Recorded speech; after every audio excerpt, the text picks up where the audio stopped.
I'm excited, John. You're excited? I'm excited. I'm really excited. I'm pumped up. You're pumped. I'm just trying to convince myself that I'm pumped up. You're not excited? My coffee's wet. Oh, okay, yes, I'm excited. Because you got me excited. Why am I excited? What? I don't know. Why are you excited? Because it's time for the Rage Select Podcast. That's why you gotta be so goddamn excited. Welcome to goddamn Rage Select, goddamn Rage Select Podcast. Goddamn. I am Jeff. I'm John. And now I'm gonna take a nap now. That was all I had left. Nah, man. See, I'm hyped. When I get hyped, I stay hyped. Okay, all right. Or no, let me rephrase that. Okay. I don't get hyped. Yeah. I stay hyped. You stay hyped. That's right, man. I'm Mojo Riley up in this bitch. People, this is why I keep a tranquilizer gun around just for when John comes over. It's like we record Super Awesome Video Game Show, and then I'm like, hey, what's that over there? And he's like, I'm not falling for that guy. I'm like, no, seriously. And he's like, Whoa, what's that? Right, and then you know. No one's going to get my reference unless they watch wrestling. I'm sure there's just some people on here that watch wrestling. There's a fair amount of crossover. Well, you know what? It actually is a really interesting day here on Rage Select because you know how a lot of times I'm just working and I don't really have jack shit to talk about at the beginning of this Rage Select podcast. Yeah, I don't. Taco Bell and Lone Star. Well, holy shit, do I have a story and some stuff to talk about today. Story time. Right. Welcome, everybody. John, before I get into my story, you got anything to tell the people about? Do I got anything? Did you rob a bank? Have you been skydiving? Did your wingsuit come back from the cleaners? No. Fighting crime? Robbing liquor stores? You are Banksy. No. Is it time to announce it to the world yet? No, not yet. Okay, John is we gotta not hold that Banksy. In. Yeah, we got to hold that in John, for a little he is bit. not Banksy. I'm not Banksy. Not I don't Banksy. even know what that is. John doesn't even know what Banksy is. So, but, have you done anything over the last couple weeks? Over the last couple weeks, not really. Okay. I mean, the biggest thing is I've been really excited that Hand of Fate came out on consoles. Yeah, and you know what? We're playing that on Sunday streaming, so by the time this podcast comes out, you'll be even more excited. Yeah, because we played it on Super Awesome Video Game Show, and I'm going to be honest with you. This game made me so when we started doing Super Awesome Video Game Show. Yeah. Games like this one, Besieged, and a few other games, Road Redemption, and a few others made me just like, oh man, if I had never started doing Super Awesome Video Game Show with you, I never would have found out about these games. Yeah, me neither. And now that I know about them, I'm like, these are so good. Yeah. So yeah, that did come out. In fact, I think I turned Aaron onto it today. Yeah. He was like, "What's that?" And I was like, "It's called Hand of Fate. Here, let me show you what it's all about." And he was like, "Ooh, I like this." But all right, so nothing. You're not running for governor. I don't think so. You broke the land I feel speed like record. I feel like there was something I was gonna say when you asked me to do it. I was like, "Ooh, I'm gonna talk about this thing." Yeah. I can't remember what the hell it was. Okay. Well, I'm gonna tell. It's story time. It's ladies story and gentlemen. time. It's story time. All right, so I don't know if you guys, the listeners of the Rage Select podcast, they don't really keep up with video games outside of what we talk about. I'm sure nobody looks at another website or anything, right? They're just they're only there are other websites? Yes, that is correct. I mean, other than geekbombast.com, which is currently about to end, but that's not important. Shameless plug. New 3DS came out. All right? Yes. Okay, so last week on Sunday or Saturday or something, a new 3DS came out. Right? Yes. And like last week around Sunday, I kind of decided I think I want a new 3DS. Now, of course, as people who listen to the show know, I didn't bother to pre-order a 3DS. No. I wouldn't bother. Come on. Pre-order. So I went online. I started looking through Austin for a 3DS. No. Target. Yeah, good luck there. No. GameStop. No. Walmart. No. Toys R Us. No. Fry's Electronics. No. Best Buy. No. I mean, just no across the board, right? I'm going to be honest with you. I heard stories of people going to Target. Yeah. And there'd be a line of like 30 people 4 hours before the store even opened. For the new 3DS. For the new 3DS. Okay. That's why I don't pre-order, and that's why I don't like to get hooked up and all that stuff, right? So I decided that I wanted one of these things, and so I said, oh, I'm going to go to Amazon. Of course. All right? Amazon's going to have them. So I went to Amazon, I ordered a 3DS. I was like, good. Smacked my hands together, ordered Majora's Mask and the new 3DS. Clapped my hands together, which I can't do because I'm holding a microphone, and went about my merry way. Yes. Monday, knock on the door. Seriously, I don't know if we have any UPS drivers listening, but I'm really sick of UPS people knocking on the door and leaving like $300 consumer electronic equipment just sitting on my front doorstep. Yeah. They did it with my goddamn Oculus. Like, they were gone by the time I got down my stairs, and they did it with this 3DS. You're lucky that you're at home. Yeah, that I'm at home all the time. So I walk downstairs, I pick up my Amazon box, I bring it upstairs, I open it up. I was like, oh, this is the 3DS. Okay. Open it up. I'm like, wait a minute, that's an AC adapter. I don't think this thing's... It's like, oh, shit. I ordered a 3DS XL. Oh. Not a new 3DS, a 3DS XL. Well, folks, I don't know how many of you know this about me, but I don't like to lose. Nope. Right?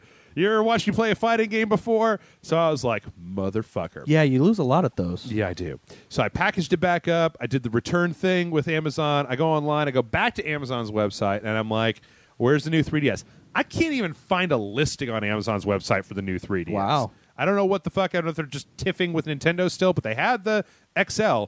So I go back on Walmart's website, and I find there's like pick up in store. And the thing is like, hey, we can get you one in Elgin. Now, ooh, did you get some sausage while you were there? no. For people who don't know, Elgin's a sausage town. A lot of Elgin sausage is a big thing here in Austin. So on Monday night, I was like, all right, I'm going to have dinner with my parents. Road Be very trip. nice. Elgin's about 20 minutes outside of Austin. That's no big deal. 20 minutes out, 20 minutes back. Even if they don't have one, whatever, right? So I get in the car, put on the Cracked podcast, drive to Elgin. Go to the Walmart in Elgin. Of course, they don't have any, right? Yeah. Like, this is ridiculous.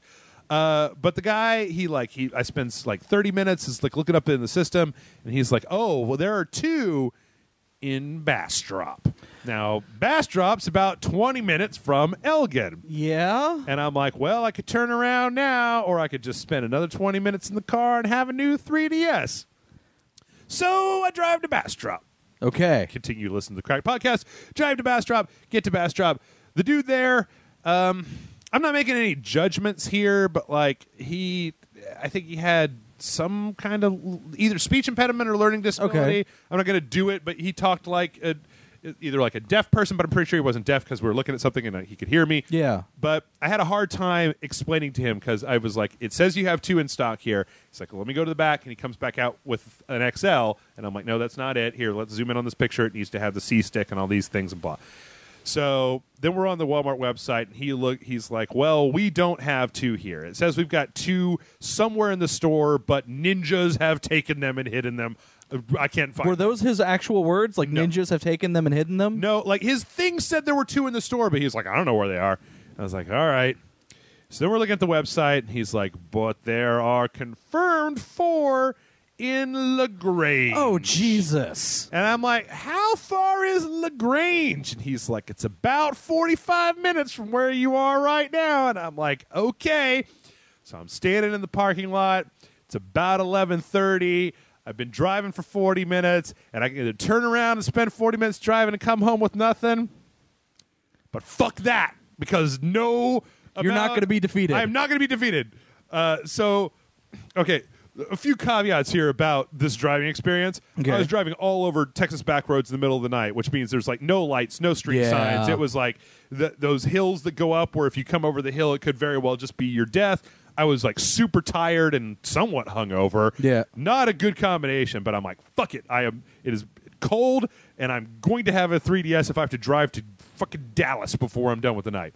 Get in the car, drive 45 minutes to LaGrange, and I follow my GPS on my phone. It's like, go up this road, take a U-turn, and then you're at your destination. You heard banjos? And I'm like, I look around, and it's like, this is the middle of an exit ramp. There's no wall. Walmart's hard to miss, right? Like, giant Yeah. Walmart superstore with big thing. Right. I'm in the middle of an exit ramp, and my phone is like, you're there.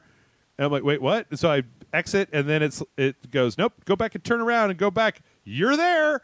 And so then I punch it into my phone like 6 different ways. I'm putting in the street address. Nothing. And at this point, I'm like, oh, motherfucker. No, there's a Walmart in this town. So I drive back, and I find a convenience store. And it's like 12:30 at night. And I go in there. I'm like, yo, bro, where's the Walmart? And he's like, go down the street. Just take a left over here. Go down the street. You're going to pass the cemetery. And then the Walmart's going to be right there. It's just right over there. You're going to pass the cemetery right there. I'm like, Past all the right. cemetery. Is the Walmart haunted? I hope so. Well, because what happened was I took a left. I went down the road, and I came to a dead-end T intersection that went left or right. No cemetery.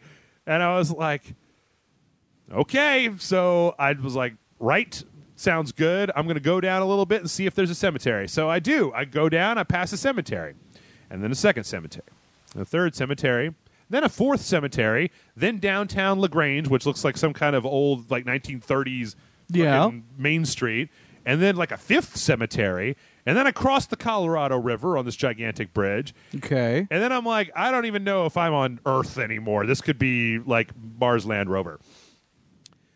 I'm just about to turn around, and I see the sign for Walmart. I go into Walmart, and I'm going to tell you, if you're looking to rob a Walmart, I do not advocate robbing a Walmart. No. If you had like 12 people that could kick just a little bit of ass, you could probably have. I might have been able to single-handedly rob this Walmart.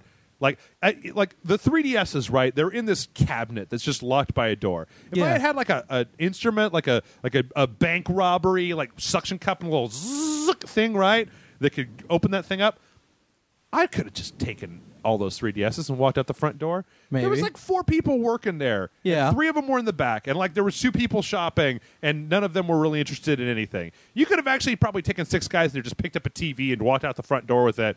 And if somebody tried to stop you, just go, fuck off. And then like, what are they going to do? Call the LaGrange cops? What are there, like 3 of them? And then just leave. Anyway, it took me 35 minutes of asking to get somebody to come, and I could see them. And I was like, I'm not fucking leaving until somebody comes out here and gets me this. Got it. Put it in my car. 90 minutes back to Austin from there. Nice. Another 45 minutes trying to figure out how to get all my software and save games transferred from old SD card to the new micro SD card. Trying to figure out how to make a 64 gigabyte micro SD card work in my new 3DS, which it doesn't really. So at the end of the day, John, do you think it was all worth it? Yes. It was totally worth it. That new 3DS is so cool. Like, it's like, how many years ago did they put the goddamn... I worked at Spill when the 3DS came out. Yes, you did. And all that shit they were promising about 3D and whatever and blah, blah, blah, blah, blah, blah, blah, blah. Yeah, okay, now it's a thing, and now it totally works. It does. You got a chance to mess with this thing? I did. Like, not only have I been playing my 3DS... I erased all your save games on everything. I will kill you. You will not leave here alive. Where is my tranquilizer gun, motherfucker? No, seriously, I put everything on there. I opened up Majora's Mask, and it was just like... Okay, so for the people who don't know, right? With 3DS technology, it's got 2 screens, splits between your left and right eye. The new one, you and I believe, talked about this when there was a release about this. It has a thing in the front that tracks your face so that it can adjust the 3D to keep it where your face is so that you don't have to keep your neck and hands locked at all times. Yeah. Totally works. Does. It totally works. Like sometimes if you're in a dark place or if you're moving around a little too much or it's a little bit too far from your face, it'll get a little bit weird, but nowhere near as bad as the original. Oh 3DS. yeah, no, it's night and day. And to the point where I've played about 12 hours of Majora's Mask at this point, with the 3D turned all the way up. Nice. And have not had a single problem. I don't get any headaches. It's not a big deal. I was walking up the stairs last night playing it. It was fine there too. Like if I have my glasses on, sometimes it's a little wonky about knowing where my eyes are, and if it's in a dark room, like if I take it outside with me when I smoke, it can get a little bit weird because it can't find me on that camera. Yeah. But for the most part, motherfucker works like a charm. They got the new C stick that's on there. It's basically just one of those little laptop nubbins. Yeah, a little nub. It's okay. Like in Majora's Mask, I'll use it to I will stop and then use that to look around when I'm not being like attacked or anything. Yeah. It's hard to use on the fly, and I'm still not a huge fan of the actual, what do they call it, the disc that they use for the movement. Like it's a flat analog stick essentially, and it never has really felt very good to me, and it still doesn't really feel super good to me. But load times, fantastic. Screen, bright, vivid, beautiful. It's got the second shoulder buttons, which I haven't really used for anything yet. Then, from what I've heard, there's not a lot of games out right now that actually use them. Yeah. I haven't tried any of the Amiibo functionality, which it has the NFC for Amiibo now.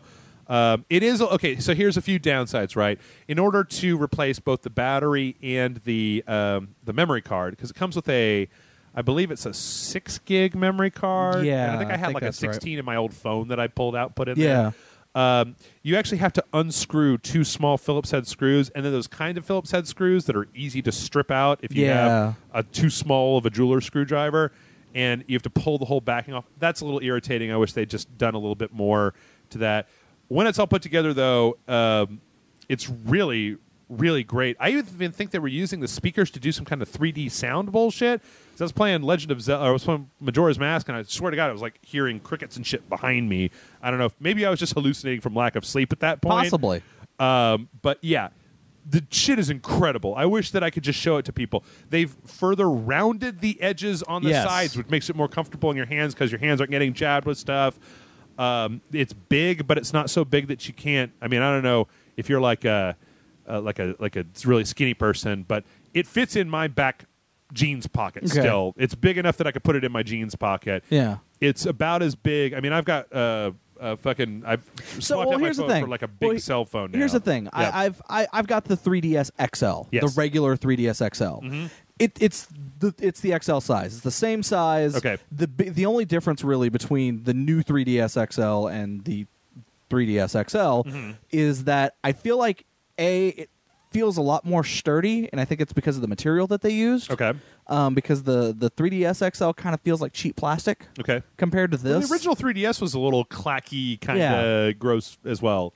And this one feels kind of like this sturdy, nice, solid piece of equipment. Yeah.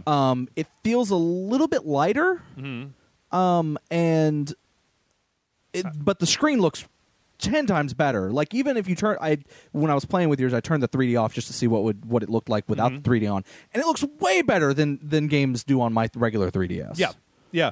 Well, and the other thing, I don't know if they did this on the XL, but there also seemed like there was, like, on the original 3DS, there was, and this is really granular, but like when you open the screen, it had a lock in a kind of a 120 degree angle open so that it's angled. This one actually has like a couple of other positions. Yeah, the 3DS XL also had that. Also has that. Okay, that's fantastic.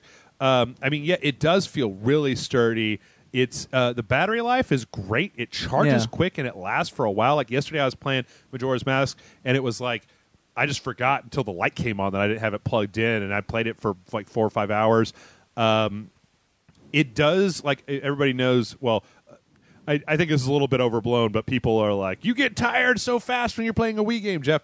As far as the weight issue goes, like I'm holding it, it's not really resting on my lap, but it felt fine to hold. It felt fine to play for an extended gameplay session. Yeah. Because the screen is so big and because it actually has the flexibility of movement, it's like I could set it down to watch cutscenes and pick it back up again, and it wasn't a big deal. I will say, I was talking a little bit about the face recognition tech. It has kind of gotten a little bit lost on me a few times where I kind of had to turn it and then put it back and get it to kind of reset on me. But nowhere near as bad as the original 3DS, which is what I had before this. And I have heard, again, I have not seen this. Because I was purposefully trying to freak it out. Like I was moving my eyes, I was moving my head. I was purposely leaving it still, but moving my head. I was moving it and moving my head, just to kind of purposely freak it out. And when you're doing that, it does kind of flicker a little bit, right? But I didn't get experiences, but I've heard that in certain games, if there's a lot going on the screen and you start doing something like that where the screen flickers, it actually will cause some slowdown in the game. Some stuttering. Some stuttering in the actual game's loading because it's trying to use some of that processing power for the screen. Yeah. I didn't experience it with yours. I've experienced that maybe once or twice in Majora's Mask when there's like more than like sometimes there'll be smaller enemies, there'll be a bunch of smaller enemies, and it'll be a little, or there'll be like two of like the dinosaurs that you have to fight. Right, there's two of them that are complicated geometry at the same time. But see, for me, it's like I can't. Well, there's two things. One, I don't know if that's just holdover from Majora's Mask. Yeah, and two. It's weird. I was thinking about it. Most of the games I'm interested in playing on the 3DS are not twitchy action games. Yeah. They're turn-based. They're Fire Emblem, or I just started up Phoenix Wright Dual Destiny, which I bought like a year ago and I haven't played. Looks fantastic. I even slapped in old Ocarina of Time and Super Mario 3D Land. But yeah, the thing is that it's interesting. I think this is probably the best. I mean, granted, I've had it for like a week, but I've been playing it every day this week. Like I've been like playing the shit out of this thing. I think that this is the best Nintendo handheld I've had in my hands since the original hardware refresh on the DS. With the DS Lite. Yeah. When they switched to the white plastic from the clunky original one. But like, it's I own both of those. It's smooth. It's a really well polished, well put together thing. It makes me wish the 3DS could have launched this way. Because remember when you and I were originally talking about the 3DS, we were talking about the refresh of this, and it's $200, right? Yeah, $200 without an AC adapter, no less. And it's kind of like, well, who the hell is this for? And I think it was your conjecture. It's like, well, this is for people who are fans of the 3DS and want the new one. Yes, I actually think this is a beautiful starting point for anybody who doesn't have a 3DS and has been interested in it, because it fixes so many of the problems that you were just putting up with on the 3DS. Like I had the 3D on my 3DS turned off 90% of the time when I was playing it. I haven't turned the 3D off on my new 3DS like once. I do kind of hate the name. What, new 3DS? Yeah, new 3DS XL. Dude, try telling some dude at Walmart, I need the new 3DS. The XL? No, the new 3DS. You mean the 3DS XL? No, I mean the new 3DS. Like, it's called new 3DS. Right. For everything that Nintendo does right, they're shitty at naming their products. They are just jack shit. DS, DS Lite, DSi. 3DS, 3DS XL, new 3DS XL, Wii U. Let somebody else come in and name Super this shit. NES, N64. Those are okay. GameCube. Those are okay. GameCube is okay because it differentiates from that. But it would be like if it was called NES, new NES, Super new NES, Super new NES E-Lite. If just every console they'd ever made was NES with a different thing on the back of it. Yeah. You also, when you were going through your DS, you forgot it's DS, DS Lite, then DSi. I said DS Lite. You said DS Lite? I said did. Okay. Okay. And then there was DSi Lite. And then DSi Lite. Yeah. Man, Apple, Nintendo, just release the third version to begin with. Like, that's the thing, is that I've shown people the 3DS and they've been unimpressed with it. Yeah. I probably show them this and they just be like, fuck, I want one of these, right? Yeah. Like, okay, also, seriously, and people have been saying this and I don't think I've ever shit all over it, but like, damn, dude, Majora's Mask is a good game. Yeah. Like, some people are like, Majora's Mask is the shittiest Zelda ever. I've seen that statement in places. I'm just like, those are people who didn't play it. I like Majora's Mask better than, okay, I didn't play all the way through Ocarina of Time, but I like it better than Ocarina of Time. Yeah. I like it better than Wind Waker, to be sure. I like it better than Twilight Princess, and I definitely like it better than Skyward Sword.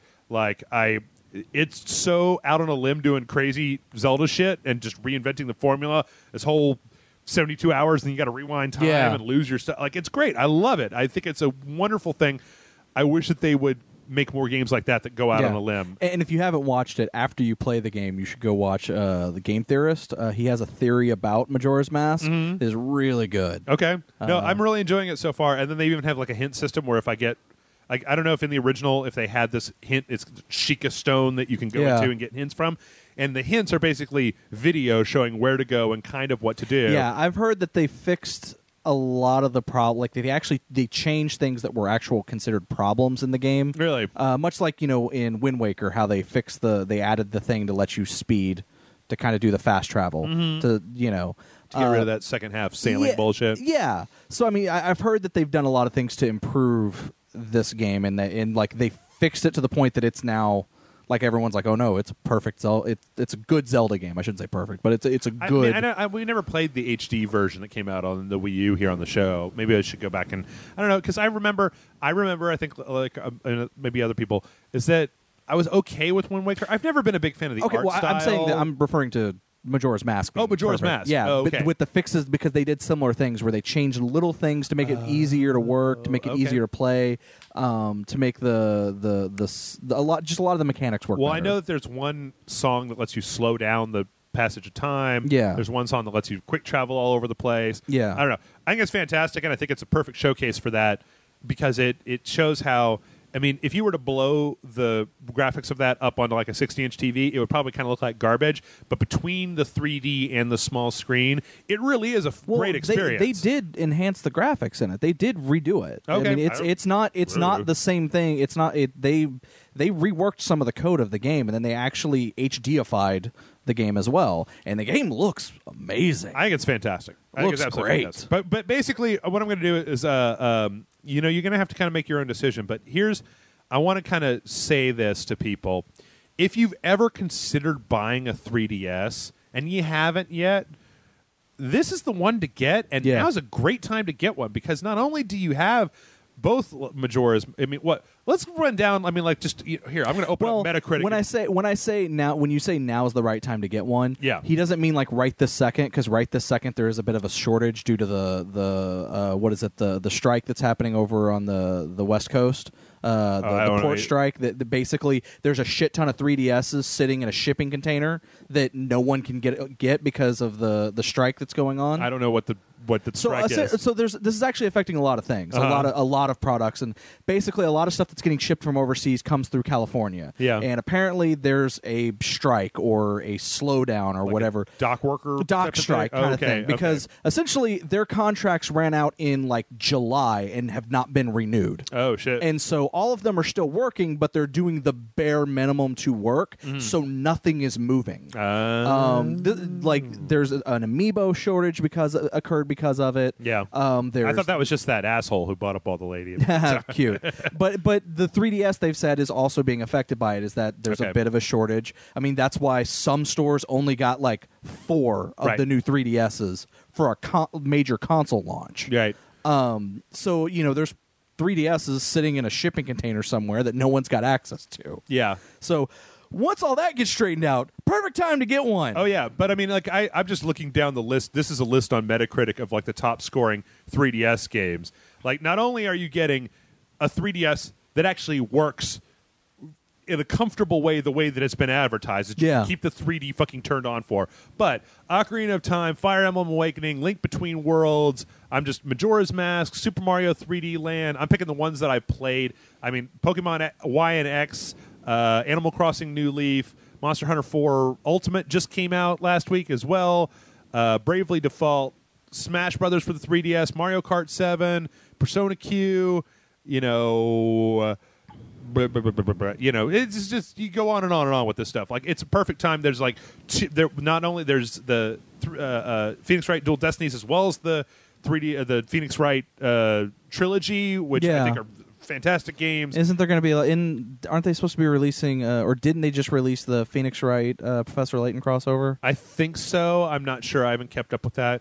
I downloaded the demo for Theatrhythm Final Fantasy Curtain Call, and I was like, oh, yeah, I played this game. I don't like this game very much. But I mean, there's a shit ton of stuff, and it's all great.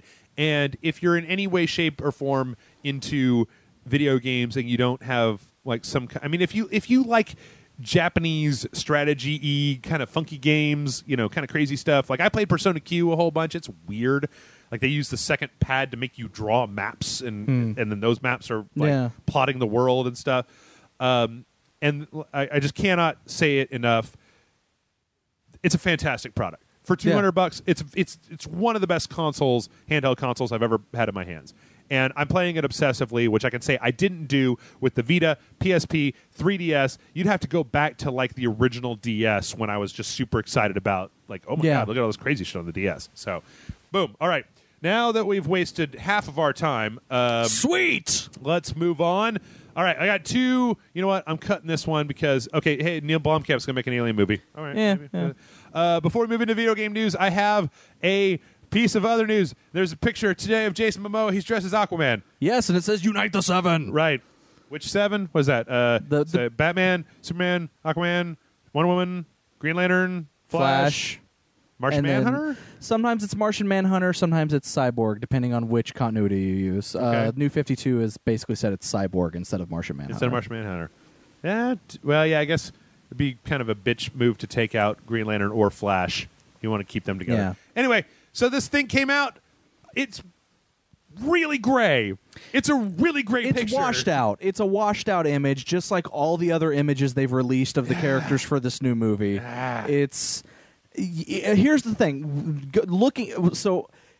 I'm going to say this. I'm a little indifferent to it. Yeah. And part of that is, like, when they said, hey, Jason Momoa is going to play Aquaman, I went, he's probably going to look like the Aquaman with the hook hand, except he's not going to have a hook hand. And then I see this image, is like, he looks exactly like the Aquaman without a hook hand, except he doesn't have a hook hand. Right. And his hair's not blonde. Right. Which I don't even have a problem with that. Yeah, I don't have that either. It's so goddamn black and white. Just turn undesaturated a little bit. And let's just get a little bit of guy. I mean, I don't need him to be wearing skin tight orange spandex. No, I don't need that. But Aquaman's colors traditionally blonde hair, orange, green, gold. You can add some of those elements in, and the most I've got here is there's a little bit of gold, but on it's the all armor, kind of tarnished. And then he's got armor tattooed on him, which I think is weird. Yeah. Well, no, those are scales, bro. Look at him. There's tattoos of scales. Tattoo fish scales. I like Jason Momoa. Yeah, no, I do too. I think he's great. Here's the thing, and here's actually where I actually like him being cast as Aquaman. Yeah. Is because when you ask the average non-comic fan, like non-hardcore comic fan, like, what do you think of Aquaman? They're like, oh, he's the guy that swims well and talks to fish. He's lame. Right. Which, if you're a comic fan, you're like, no, he's Superman under the sea. Yep. You know, he's a badass. Yep. And he's a badass above water too. Mm-hmm. But people don't know that. So if you want people to see an image of Aquaman and go, man, that guy looks like a badass, you cast Jason Momoa. Sure. Yeah.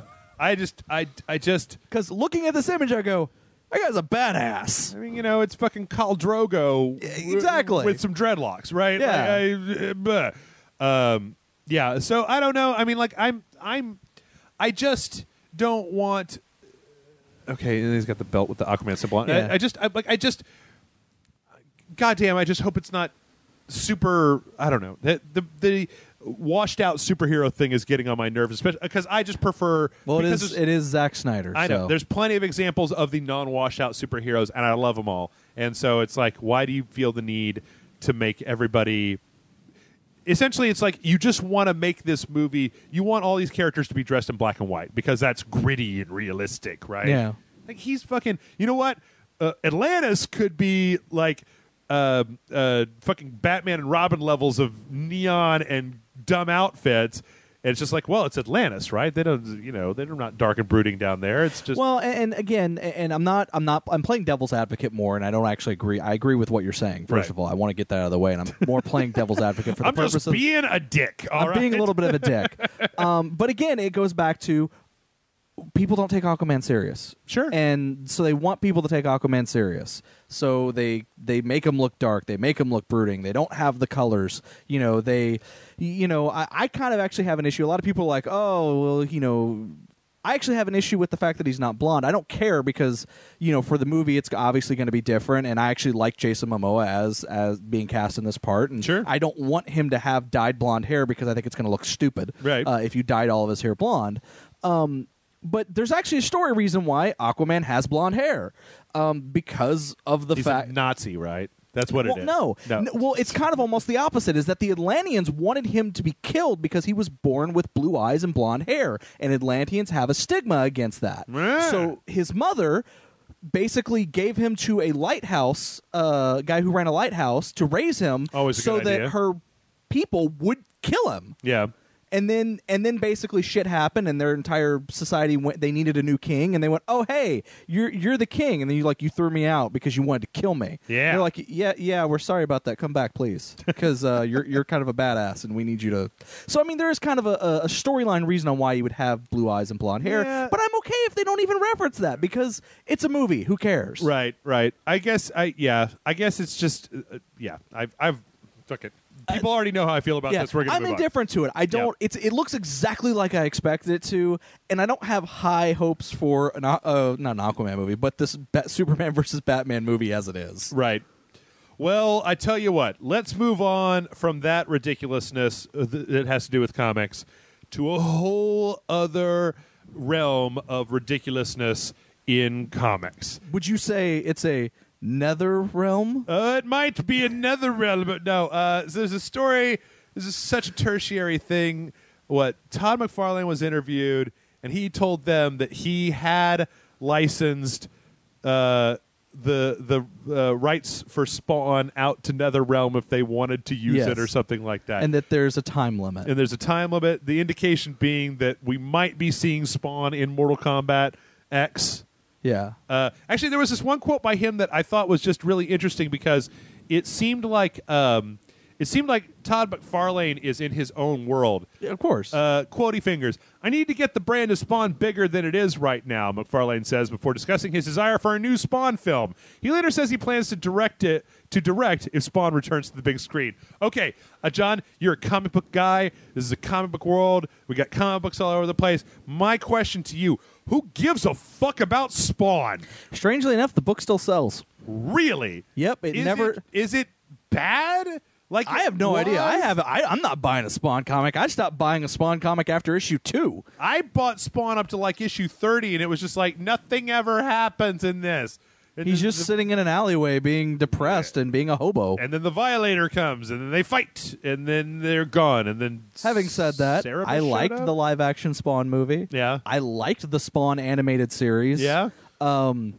He's like a flag for the 1990s with his huge, ridiculous cape and chains. You know what also is a flag for the 1990s? Aquaman? Mortal Kombat. Mortal Kombat?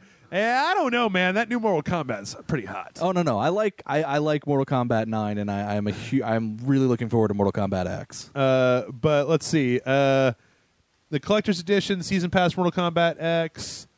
The publisher, okay, so Warner Brothers has promised to Quotey Fingers a guest character for Mortal Kombat X. And that now it is all but confirmed that's probably going to be Spawn. What was the last time Spawn was in a game? Was the Xbox? Soul Calibur 2. Soul Calibur 2? On the Xbox. That was what? Link, Spawn, and Heihachi.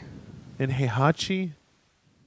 Or was it both Spawn and then there was like another dumb character? Well, there was a character that appeared in all the console versions that McFarlane designed. Okay.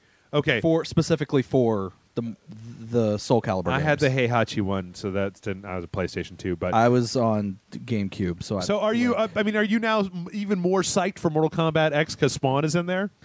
About as much as I was psyched for Freddy Krueger to appear in the last one. And why did they make it? Why didn't they go out and get Robert Englund, Freddy Krueger in there? Why did they have to make a dude from the new one? Anyway, sorry, that's old beef. That's I got old new news. beef coming.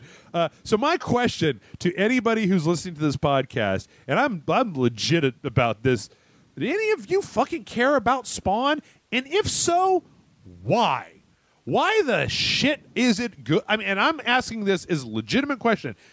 Like, if you tell me, if it's one of those answers where it's like, once you get past episode or issue number 85, Spawn gets really good. I believe you because you know what? Wildcats got really good after issue whatever when Moore took over the stint when James Robinson is there, and I wouldn't be able to tell people that. Like, if you can legitimately tell me that Spawn becomes a good book, because otherwise, I don't understand. I just don't understand. The last time I felt that Spawn or Todd McFarlane were relevant was when, what was it, Neil Gaiman won his court case about the rights to the character of Angela then said, oh, by the way, fuck you, Todd McFarlane, I'm giving Angela to Marvel. Right. Like, I'm giving it to Marvel. I'm just giving that character to Marvel. McFarlane's the one they spent like 10 years wrestling Miracle Man away from, right? Yeah. Fuck that guy. Fuck that guy right in his stupid capes and like, it was just, I just like the fact that Neil Gaiman just went, by the way, this character I created for you that you claim the rights to, I got the rights back. I'm giving it to Marvel to do whatever they want. Now she's the forgotten sister of Thor. Okay, cool. Yeah. I think, but no, I think I gave all those away. But I used to have a bunch of Spawn comics. Anyway, next up in the news, we're gonna have to go kind of quick in this one. All right, we got we got enough time. There's going to be, hey, you remember that shitty tacked-on multiplayer mode in Mass Effect 3? Yes. Guess what? Mass Effect 4 is going to have multiplayer as well. Actually, I didn't hate that multiplayer. It wasn't great. It could have been improved.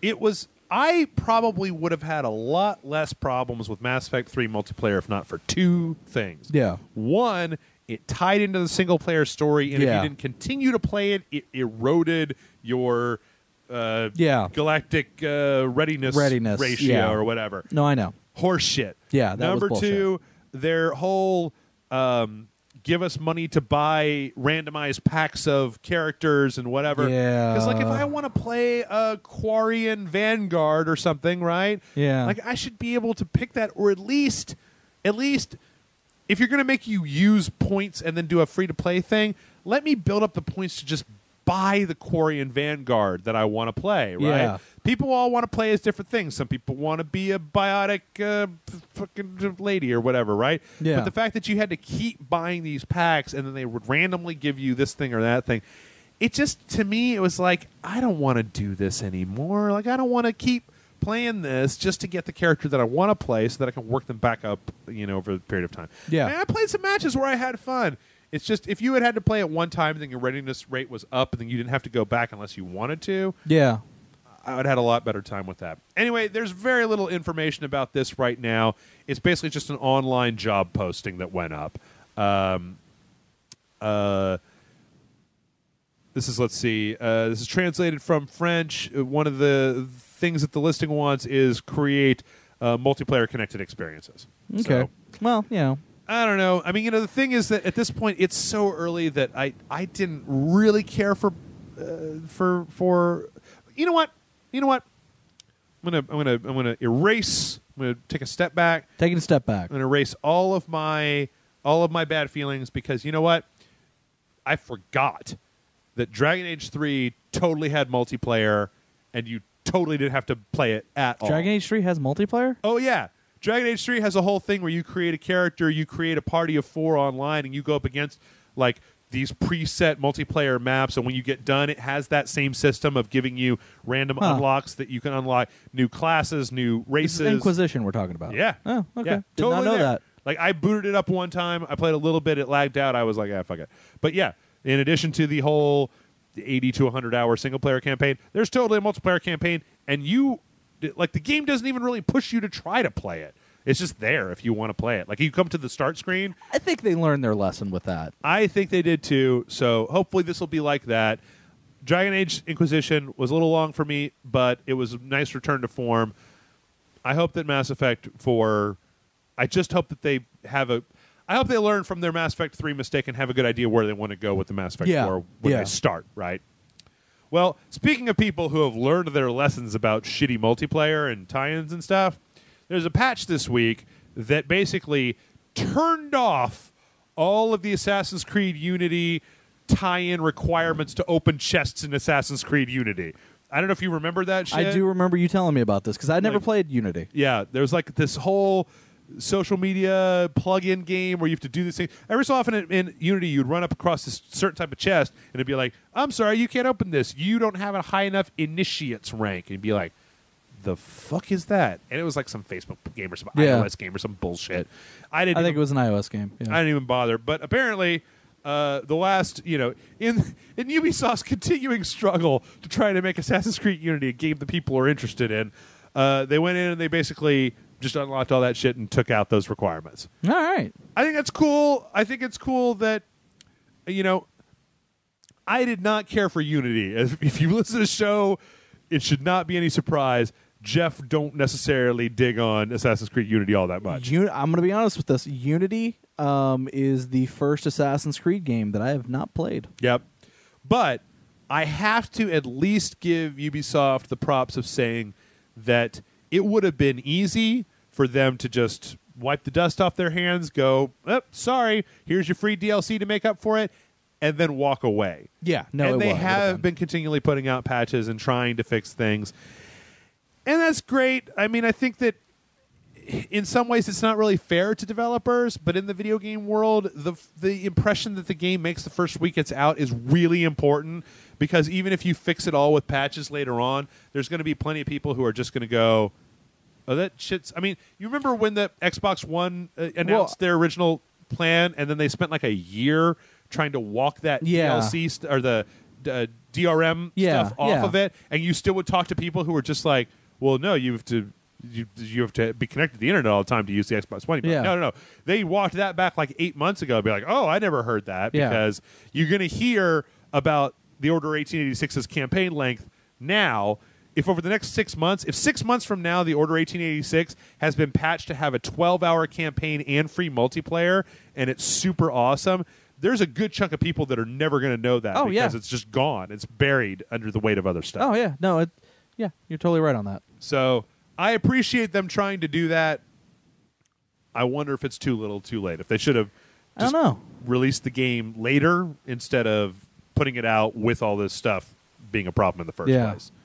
I don't know. You haven't played it, so you don't know. Yeah, I don't know. I don't own a PS4, and I don't plan to buy it for the Xbox One, so there's that. I mean, right now, the problem that I still have with Assassin's Creed Unity is that at its base core, Assassin's Creed Unity was, to me, not a game I really super wanted to play. The thing about it is, and this is kind of the weird thing, is from what I gathered having read about it, is like it had all of the problems that the first Assassin's Creed had. Kind of. And I was just like, well, I don't want to play that again. I like the first Assassin's Creed, but I don't want to play that again. Yeah. It really felt like a step in the wrong direction. Like they took out a lot of the glitz and the sort of hanging, because it was like Assassin's Creed has always been a franchise that I feel like they've just been, it's an overburdened Christmas tree of features. Yeah. Where they haven't, I mean, even in 3, they went back to the drawing board and kind of scrapped some of the 2 stuff and reworked it a little bit, but it was still like they were still just hanging more and more features on it. And in this one, it felt like they took a step back and they stripped it all down, and they gave you a more, like if you compare Assassin's Creed Unity to Assassin's Creed 1, Assassin's Creed Unity has a more varied storyline, more interesting kind of sub-dynamics in it, but I don't think it really stood up to like Black Flag, where they've been hanging bells and whistles and grenades and ships and this upgrade and that upgrade and strongholds and blah, blah, blah, blah, forever, right? Yeah. To the point where it just felt barer than a lot of the previous games. Yeah. So unless they can fix that, and that's the problem with a lot of times when they do these sorts of things, is that like, I appreciate you're fixing the bugs, I appreciate you're taking out this. The core concept of your game had some problems that, unless they're going to go back and fix that, which would almost be not worth it. Yeah, it would be, well, if they're on an annual release cycle, hopefully they're just going to take the lessons and integrate them into Assassin's Creed Jack the Ripper or whatever it is that they're putting out next. So, all right, next up, I'd play an Assassin's Creed Jack the Ripper game. I would too. Speaking of Jack the Ripper, we all know that the new Jack the Ripper is Tony Hawk. And there is, I'm sorry, this segue's gone off the rails. Wait! Like the skateboard that is Fortunately, grinding. we're going to grind back on those rails. Apparently, there was a tweet that was sent out on Valentine's Day confirming that there is still a new Tony Hawk Pro Skater in development by somebody. Let's see. Well, it's not the original developers. At Tony Hawk, by Tony Hawk. Yeah. I hope it's not that. Okay. I hope it's not that mobile game that they're making. This is from Tony Hawk's Twitter. I'm currently working with Activision on a console game for 2015. There should be a new Tony Hawk Pro Skater out this year. I mean, it could be. Does he say specifically that it's a Tony Hawk Pro Skater? All he says is, I'm working on a new console game. No, I'm currently working with Activision on a console game for 2015, parentheses, along with a new mobile game. I think fans of THPS series will be hyped. I assume that when Tony Hawk tweets about a new video game, that it is not getting up to Under Pressure with Mark Echo featuring Tony Hawk. That's what I assume. I could be wrong. I could totally be wrong. I've been wrong before. So now my question, the exact same question. When are we getting up with Mark Echo too? I don't know. I never played the first one. I heard the first one was really good. Never played it though. Yeah, because I don't care about Mark Echo. He makes like gross T-shirts. Yeah. Sorry, Mark. I know you're a fan, but just like my question about Spawn, does anybody really want to play skateboarding games? Me. Do you? Yeah, I'll totally play. I love me. If it's Tony Hawk during its heyday, if it's on the level of Tony Hawk or even Skate, Skate 1, 2, and 3 were actually really good. Oh, yeah, I know. I mean, if it's on that level, I would totally be down for playing some more. Okay. I have just enough nostalgia for that type of game that getting a new one that could be innovative in some way that the previous ones weren't would get me on board for it. I just had a fantastic idea. Oh. I just had this fantastic idea. I don't think this is going to work with Tony Hawk's thing, but what if Tony Hawk was working with Rockstar for single-player story DLC for Grand Theft Auto 5 that adds skateboarding in. A new character in the skateboarding universe of Grand Theft Auto 5 where it's like The Lost and the Damned, except that you're a bunch of skate punks knocking over liquor stores and doing stuff. I would totally play that in first person. Oh, my God, that would be great. I'd actually buy a Grand Theft Auto 5 for that. Yeah? Yeah. Do you not own Grand Theft Auto 5? No. Do you want to own? I mean, I've got like 4 copies in here somewhere, I think. I'm good. Okay. Anyway, I don't know. Are people still interested? Do people still skateboard, right? Yeah. There's still skateboarders out there. Is Thrasher still a magazine? Is that a thing? I don't know if that buy? magazine... I'm sure the magazine's still around. It's probably a website or a webzine now or whatever. Did it turn out that did they ever patch Tony Hawk The Ride to be a good game? No. No? No, because it's impossible. Oh, that's a shame. That's a shame. That's impossible to do. You know. Oh, well. A lot of broken skateboard controllers. Hey, man, if they're adding a Tony Hawk Pro Skater game into all the other bullshit that's coming out this year, cool. Suddenly it comes out as like Tony Hawk Pro Skater for the Oculus. I tried playing Dying Light for the Oculus. It was a little juddery. They're still kind of... I mean, my system just can't keep up with it, even with my solid-state drive. But that's a little... like, it was a little... Because, you know, you're jumping from building to building and, like, looking down as you're doing that, and it's like, ooh, that's intense. That's intense. All right. Next up, so you remember Phantom Dust? Here's the funny thing about Phantom Dust. All right, tell me about I don't remember the original Phantom Dust. You don't remember, the original game Phantom Dust? Yeah. On the original Xbox? Yeah, I don't remember that at all. Are you a big fan of the original Xbox? You had a bunch of old Xbox games. I do have a bunch of old Xbox games, but Okay. I've never heard of the original one. Like, it literally, they made a big deal about it at E3. They're like, oh my God, Phantom Dust. And, like, I saw all these people like, oh my God, this game's coming back. It's so awesome. And I'm like, I have no idea what this game is. Yep. Well, that's what apparently, I mean, you know, plenty of people have pointed that out on the website as well. But apparently, the company that has been working on the reboot, Darkside Games, it was announced this week that they're not working on it anymore. Nope. The game is still in development. Microsoft Studios, I guess, are going to shop around for a new developer. They could just have moved the assets over to an in-house studio or something. Possibly. I can't really tell. What I can tell is I'm looking at this story over on Game Informer, and it says Darkside's websites list Borderlands the pre-sequel, XCOM Enemy Unknown, and Gears of War Judgment, and other projects to which it contributed. So, I don't know, maybe it's a good thing. Who could tell? I can never tell anymore. Yeah. Like, I've never heard I feel of those bad guys for the before. company considering the way it came about or the way it apparently got informed to them. Yeah. Like, essentially, this deal for Phantom Dust, or whatever the heck the game's called, Phantom Dust was the thing that was keeping the company afloat. Oh. And as soon as Microsoft apparently just called them up, it's like, yeah, so we're ending the contract and you're no longer making the game. Please send us all the assets that you blah, blah, blah. Right. And then the owner just came out and goes, well, we can't keep the lights on. You're all fired. Yeah. Like, maybe not as that blunt, but it was literally like the next day, like, oh, we're all out of a job. Have a nice day. Yeah. Yeah, that's shitty. I mean, I feel like, in all honesty, I mean, I wish that we had more, or I don't know, maybe we do have more people. I know that we have one person who works in the industry who is a fan. I'm sure that there's people who listen who are a fan. I'm kind of interested to know. There was a story on, I think it was like Kotaku, or one of those Gawker clickbait sites a few weeks ago that was just stories of people in the video game industry getting fired and rehired and fired and rehired over and over and over again.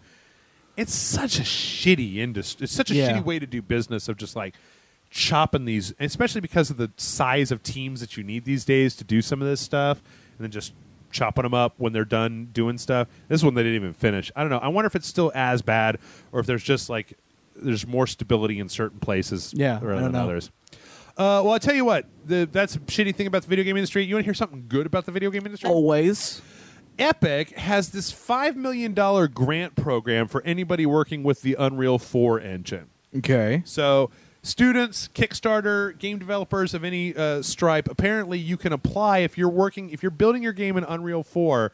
The company has these awards between $5,000 and $50,000 at the highest, that if you qualify and they look at your project and they think you're going in the right direction, they just have a press statement where they're like, hey man, we know making games is hard and it takes a lot of money.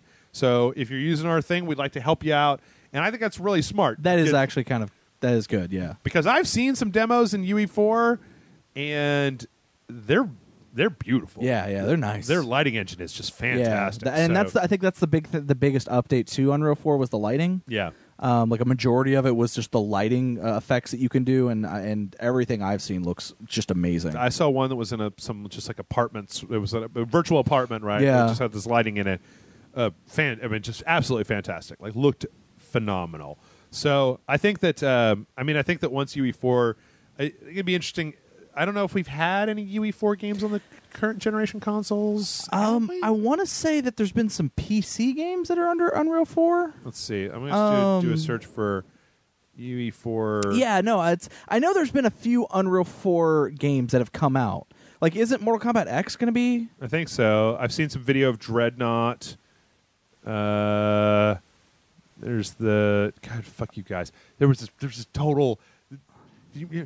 You put on an Oculus Rift and they took the entire inside of Gypsy Danger and it's like you're inside of there during Pacific the thing. Rim. But it was one of these horse shit like we're taking this around to places and showing it, just like Interstellar, and just like they have this crazy like a few weeks ago Oculus said they're creating this new film studio to make short films, and they have this crazy thing about this robot, and it's a finger that goes up this giant robot hand, this giant robot ear in the forth. You can't download it. I can't see these things. It pisses me off. Anyway, sorry. You seem upset. Daylight.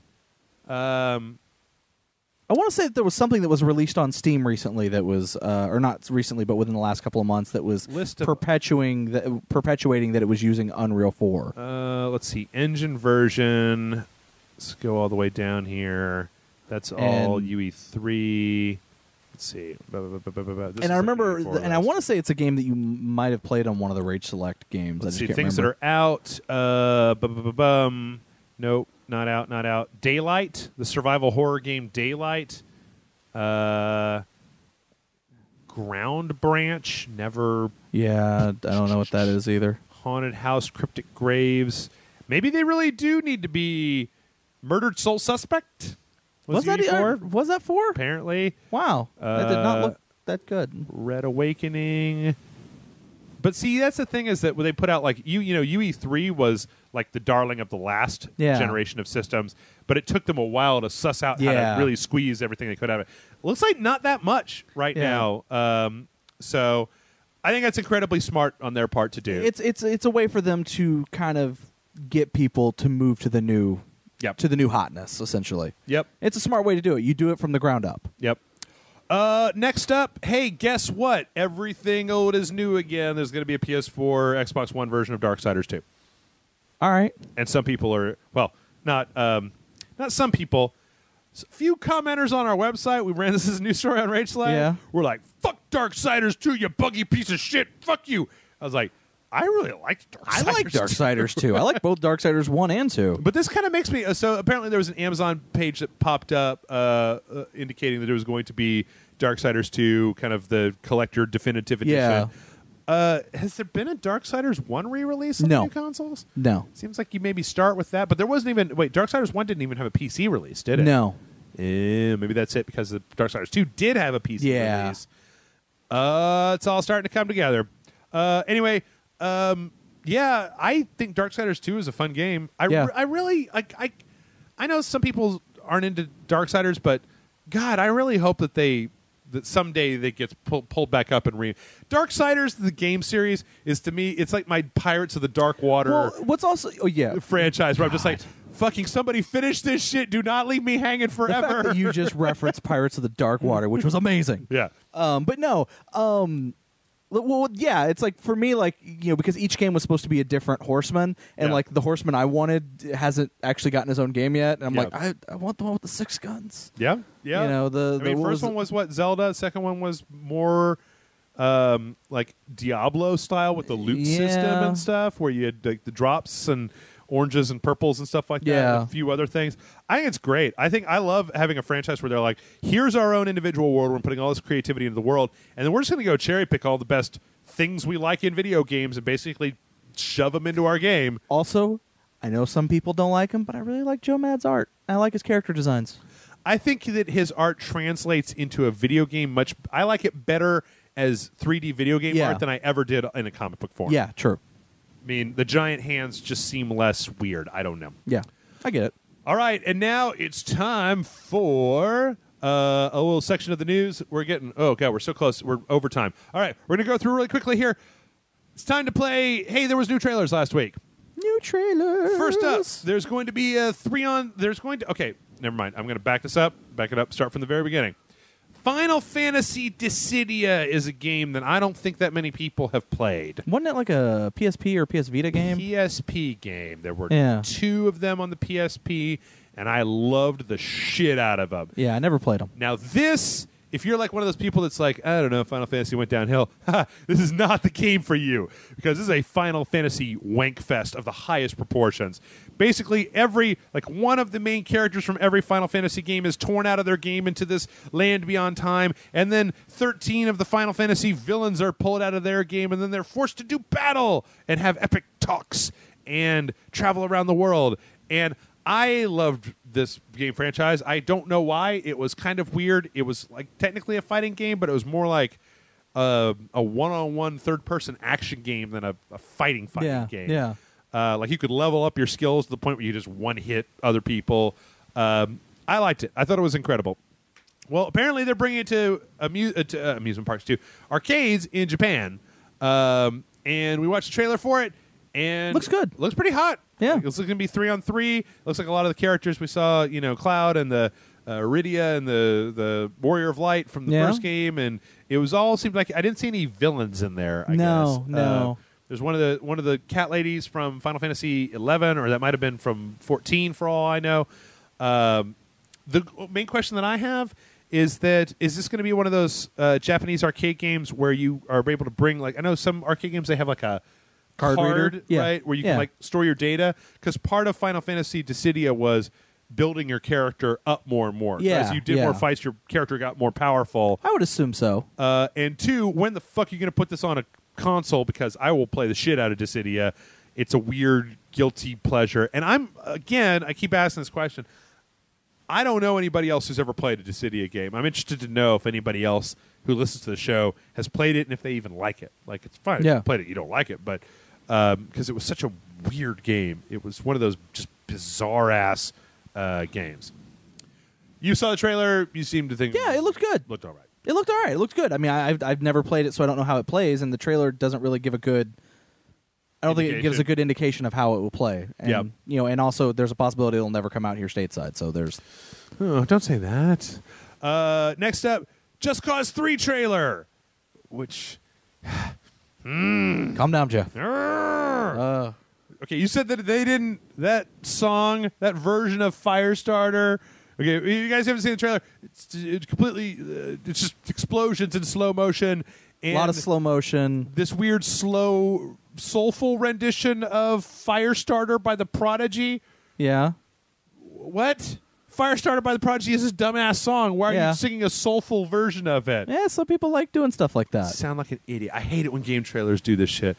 At the very end, there was a zoom out from the face of the main character, who I don't think is the guy from Just Cause 2. I think it's an entirely... If I remember correctly from the Game Informer that I read, I think it's an entirely new character. And the level of detail in that zoom out could not possibly be the level of detail. It's like starts at eyelashes and then like comes out. There's no way in hell. It's a cinematic trailer. Yeah. So it basically told us nothing. You told me nothing. Well, Just it told Cause us trailer. one thing. What's that? They're adding wingsuits. Oh yeah. Yeah, that's so now you get the grappling hook because he still has the grappling hook, right? And now he has a wingsuit as well. Actually, you know what? That makes a lot of that's a lot more exciting than me just brushing it off seemed, because in Just Cause 2, I just had a really hard time getting that freaking parachute to go forward. Yeah. Right? I get up in the air, no problem with that. Stunt and jump up in the air, but I never really got the hang of just continually going forward. Whereas if you could kind of wingsuit up and then parachute to grapple and then back to wingsuit, that'd be pretty cool. Kind of, it'd probably be similar to the control scheme of, say, Saints Row 4. I could totally deal with that. Yeah. I know how to do that. And where you do the glide, the superhero glide, yeah. Yep. All right, and then finally, there was a story trailer for my baby. For my baby Bloodborne. I fear the day this game comes out, because there will be no videos on Rage Select ever. Because you'll just be like, no, I'm not recording a video today. I'm playing Bloodborne. Is it? Okay, it's on a Tuesday, right? It'll be the sort of thing. What it'll be is it'll be the sort of thing where, it's on You're a Tuesday. You're going to front load? No, I'm not going to front load. I mean, that would indicate that we're not going to put out Bloodborne. But like, I know that some people on the website don't really like it when I've already played a game by the time that we record for it. Yeah. Oh, I'm going to be like 12 hours into this game by the time we start recording it. I will wake up at 8 a.m., go buy a copy, come home, and play it from 8 a.m. to 8 p.m. when Grant comes over to record. I would be honestly surprised if you didn't have it like digital preloaded on your console so that at midnight of the day of, it just automatically downloads what it needs to do to let you have it. I've actually got to be careful because when Dark Souls 2 came out, like Jason, like I played it all night. Yeah.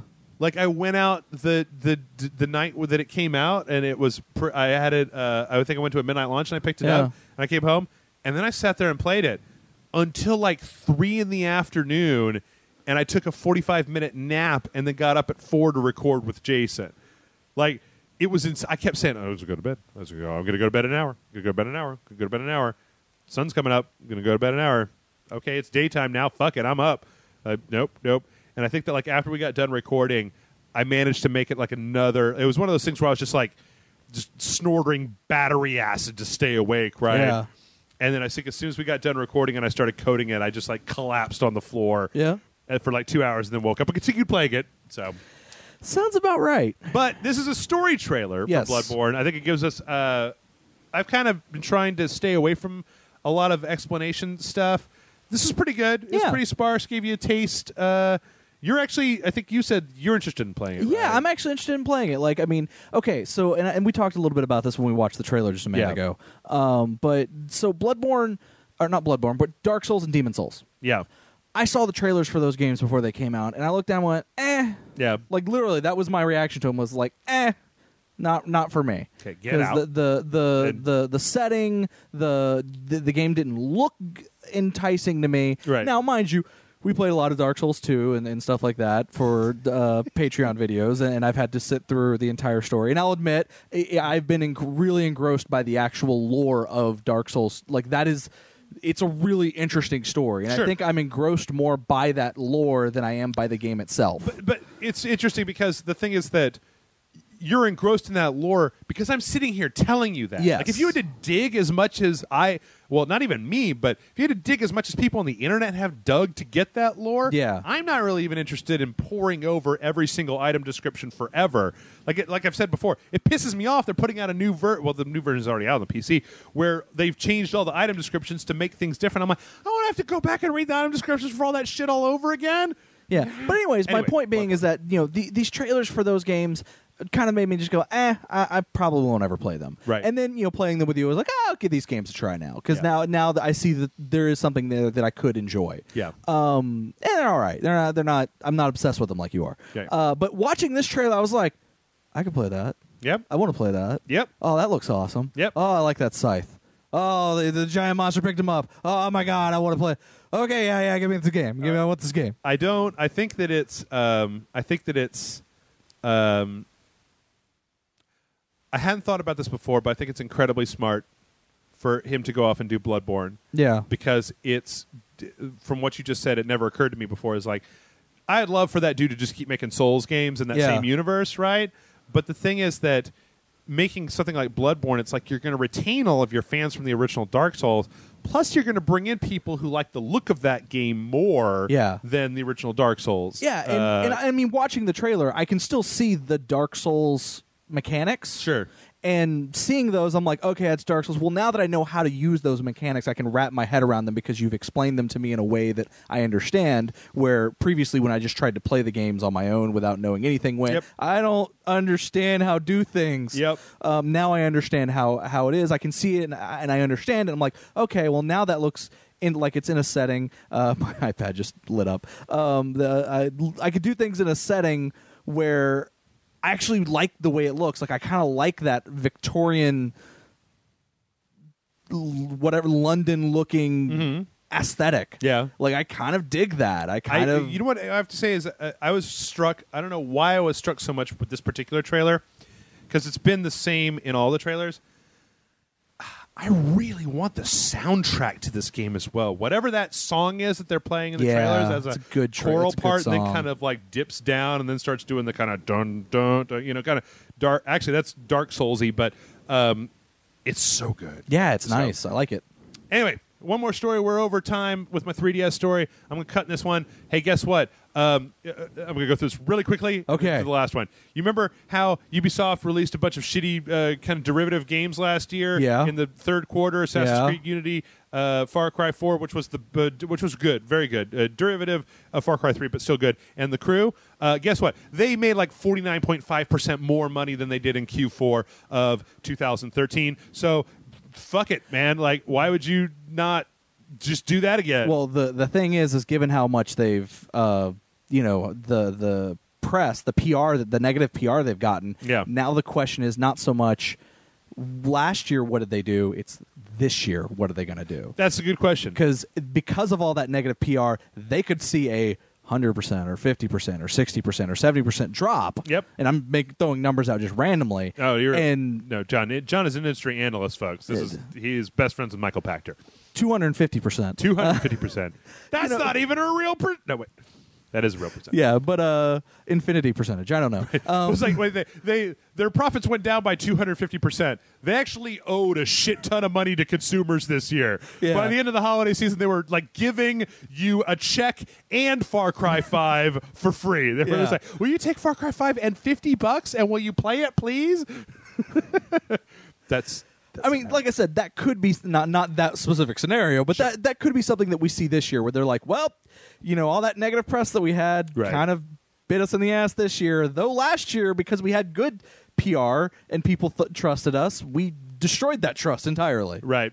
Yeah, I don't know. I'd be interested to know. Plus, I feel like there's going to be a whole different story in the back half or even in the middle of this year when we're not dealing with sequels, scrubs, and shit that's got pushed off. Yeah. I mean, in the next 3 or 4 months, we've got some heavy hitters, and then E3 is happening. Yes. Right? Where we already know there's already a shit ton of stuff. I mean, I'm vibrating with excitement because it's 30 days until Bloodborne comes out, but there's also a ton of other shit that's coming out on top of that. We haven't even seen anything from Battlefront, which there was a story about. Battlefront's going to span all of the movies, like from start to finish.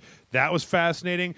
Arkham Knight's coming out. Yeah. Like that's. I mean, there are known games that we want to play that look good, and then there's known unknowns. We don't know. We don't know what these games are. There's unknown unknowns. There's all these unknown. There's known things. knowns. There's unknown knowns. And there's known unknowns and unknown unknowns. Yes. Wrap your head around that. All right. And so one more reason why Ubisoft is the devil and fuck them all to hell and I hate them so much. Love you guys. Send me some free games, please. Is apparently there was a tweet from somebody saying, hey, were there any figures from Far Cry 3 Blood Dragon? Can I get a Rex Cult to NECA Toys? And NECA Toys responded that they contacted Ubisoft. They said, we'll make you some fucking Blood Dragon action figures. And Ubisoft was like, nah. Nobody wants those. Well, guess what, Ubisoft? Everybody who just heard me said that, they totally want those figures. Yeah. I don't even buy action figures. I would make Rex Power Cult action figure a character on Rage Select if I could get my hands on an action figure. So, guess what? Oh, wait, and look at this. Boom. I don't know if that's a prototype. What's that? Oh, this is a custom figure. Yeah, it's a fan-made figure. Still. Pretty awesome. Looks pretty awesome in the picture that people can't see. Yes, we're on radio. Yep. We're audio only. Just close your eyes and imagine what awesome looks like. All right, we're going to take a break. When we come back, we're going to answer your email questions. mail@rageselect.com is the email address, and we will be back momentarily.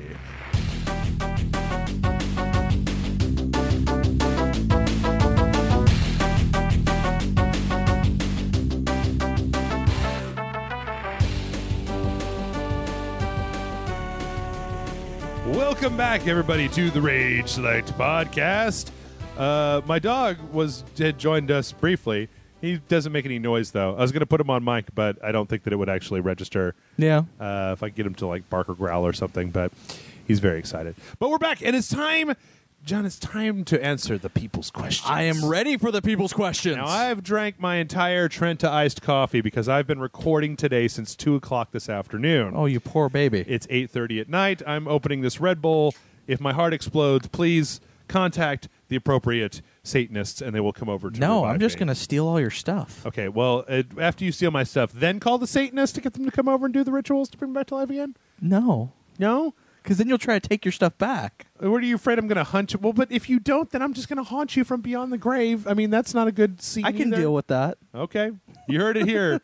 All right, well, let's see. I'll give Grant Rage Select. He'll be happy with that. Oh, goddamn. Here's that Grant Select meme again. Yeah. Motherfucker. Well, I did promise him. Oh, yes, back at Christmas. You did.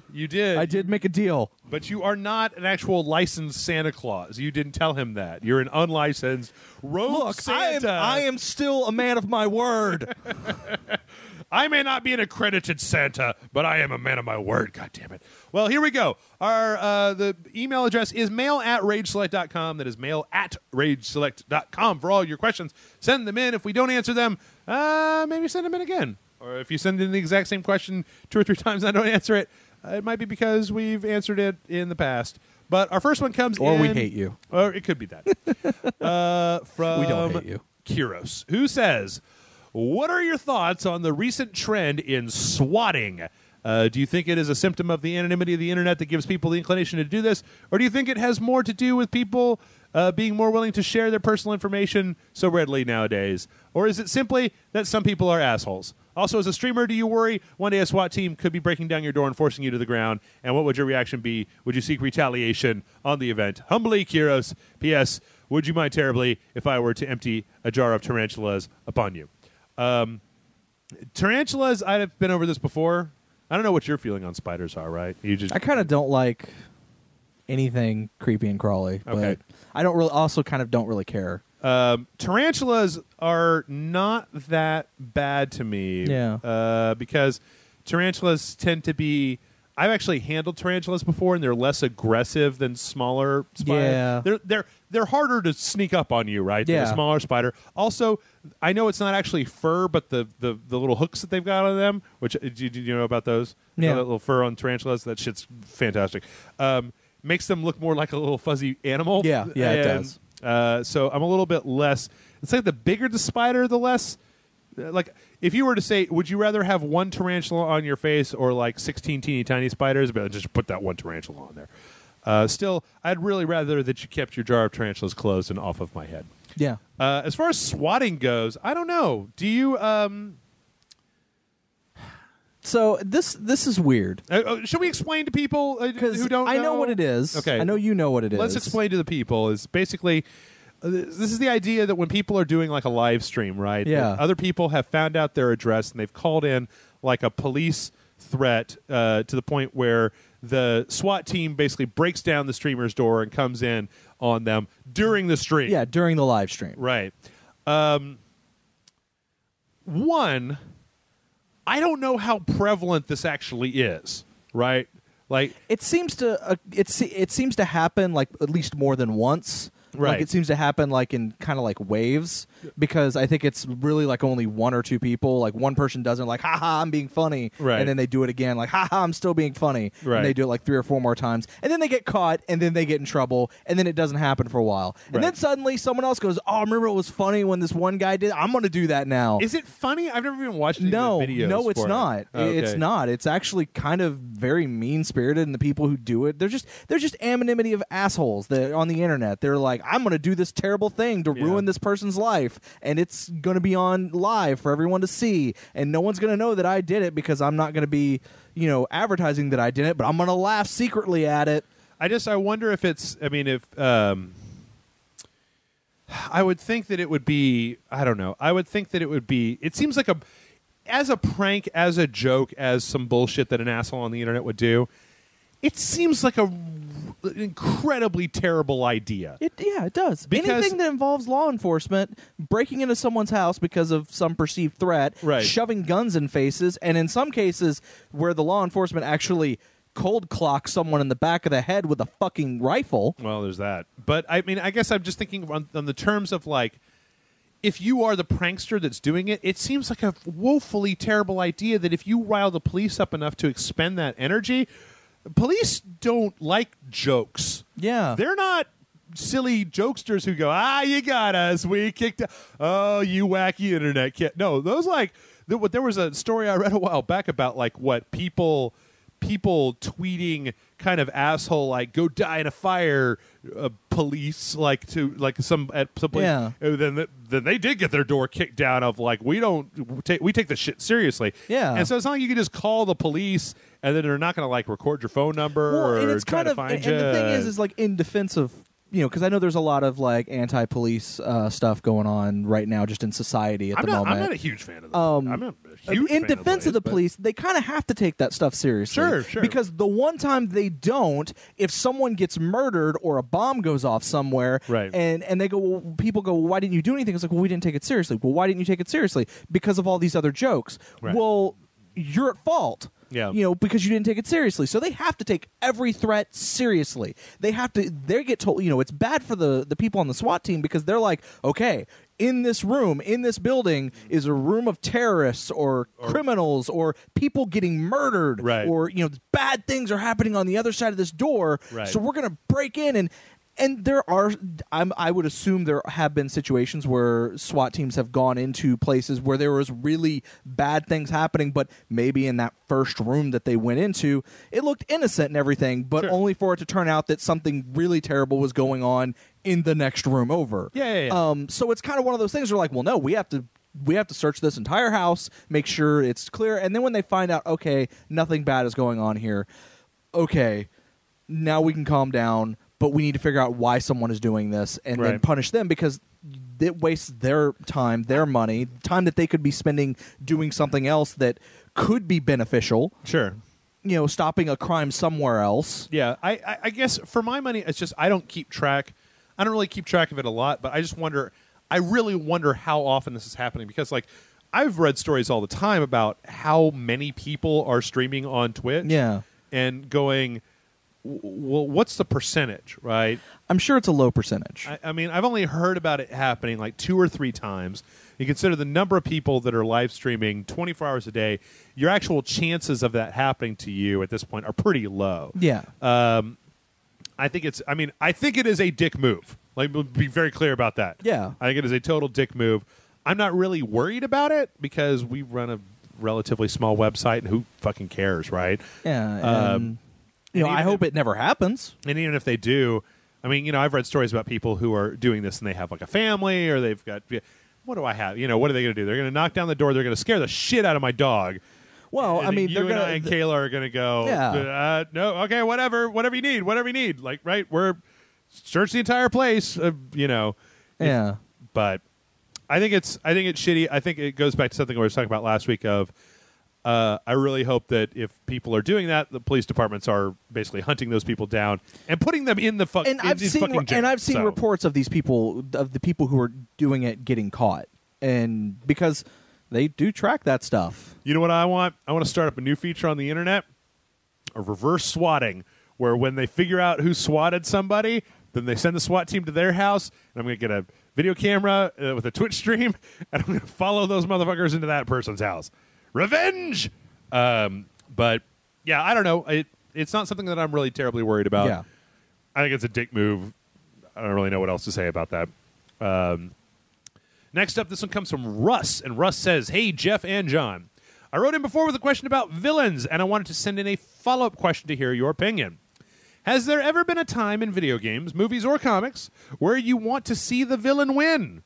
Maybe a time when the villain is a lot more relatable than the hero, or maybe you thought their plan would be an end justified the means sort of thing. Also, as a follow-up, what protagonist do you hate playing as in video games specifically? Someone the developers made intentionally unlikable. Thanks for reading my questions. Dong Lord be praised, a Russ." I've got one answer for both those questions, but I'm sure I can think of more. Okay. A game where I wish that the villain would have won. Infamous Second Son. Okay. I don't know if you played Infamous. I have you not. Don't have a PlayStation I want to 4? play it, but I haven't played it. The villain in Infamous Second Son is, in my opinion, a much better human being with a better plan, agenda, whatever, that's gotten fucked up by dumbass Delson Rowe and his power to the people, I'm spray painting shit, bleh. Like dumb, like 19-year-old Seattle skate punk philosophy.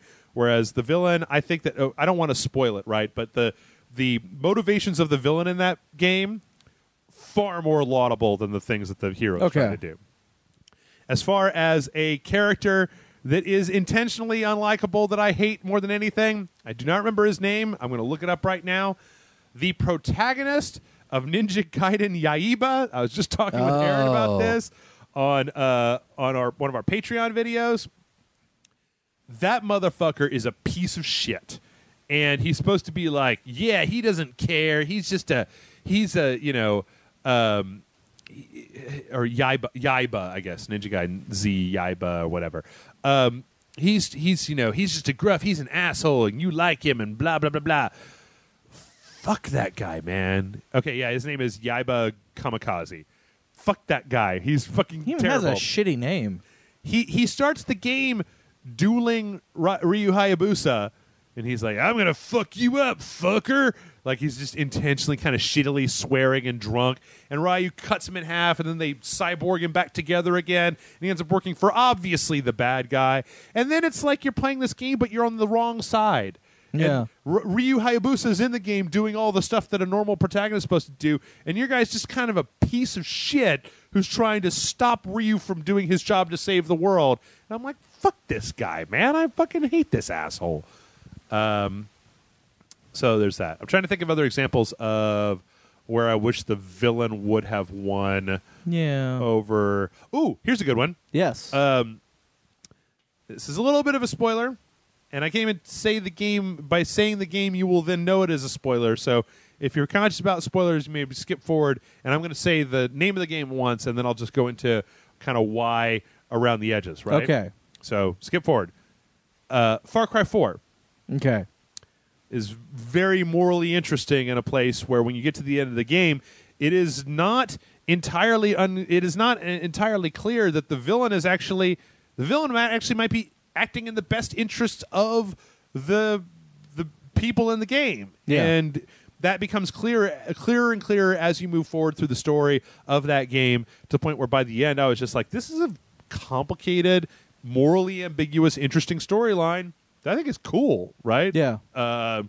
So there's that. I'm trying to think of other stuff. I can't really think of any. Bad guy in Red Dead Redemption. Yeah? He just wanted to make the West a better place, but then he went about it in a real shitty way. I don't really wish that he won. Yeah, I don't know. Can you not think of anything? Yeah, no. These type of questions questions always stump me right immediately because I need a long time to think about it. Yeah.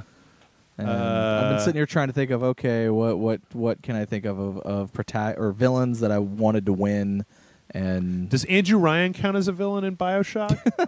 I wanted him to win. He was kind of cool. I mean, he had that dumbass Randian philosophy bullshit going on. But he seemed like an all right kind of guy. A little stupid maybe, but not not entirely. Let's see. Skyrim, Bowser, trying to think. I don't really saying the bad guy wins in Dark Souls is kind of stupid because of who the bad guy is. Yeah. I don't know. That's a hard one. Yeah. I'm trying to think of notable villains. Well, he also said movies and comics as well. I mean, can you think of any movies? It's I'm trying to think of movies Darth and comics. motherfucking Vader. Yeah, Darth Vader. You wish Darth Vader won? The rebels, they're a bunch of religious anarchists, right? They're just trying to blow up public works projects. Who says life is so bad in the Empire? Yeah, true. Mola Ram. All he wanted to do was give jobs to children, all right? I'm an American. You got to give those kids some jobs. No, he's ripping hearts out. It's slave labor. I'm not in favor of slave labor. Trying to think of comics. I'd like to... You know what? Have they ever made a comic that was just like Darkseid? Like, it's just the adventures of Darkseid, ruler of apocalypse, and you could write a comic that was... Technically, they've done Fourth World stuff where, they've sort of touched on that. The Jack Kirby Fourth World stuff is kind of, mind you, it follows mostly the New Gods side. Yeah, fuck the New Gods. They're garbage. I don't like those guys. And the High Father and everything. But, also like Orion and Darkseid and things like that. I want a comic about Darkseid that's recontextualizes Darkseid, the anti-life equation, and Apocalypse from Darkseid's point of view, where he's just like, yeah, man, that's what I want to do. That's what I want to do. I will say the current run on Magneto is really interesting because they kind of transitioned Magneto into a good guy, and then the new series has been kind of him almost becoming a villain again, but also kind of still keeping some of the doing it in a way that's it fits with the good guy, the fact that he was a good guy for a while. Right. Really good. Right. Jason Murphy was just over here. He was saying the exact same thing to me. The new Magneto comic is really, really good. Yeah, it's really good. In all honesty, like in all deference to this question, I actually think that's a really interesting. Yeah. I think that looking at things from the villain's point of view, if you've got a good enough villain who's not just a mustache twirling muahaha, like I'd love to play a Zelda game. Okay, this is in Hyrule Warriors. There's a part of Hyrule Warriors where you end up playing as Ganon. Yeah.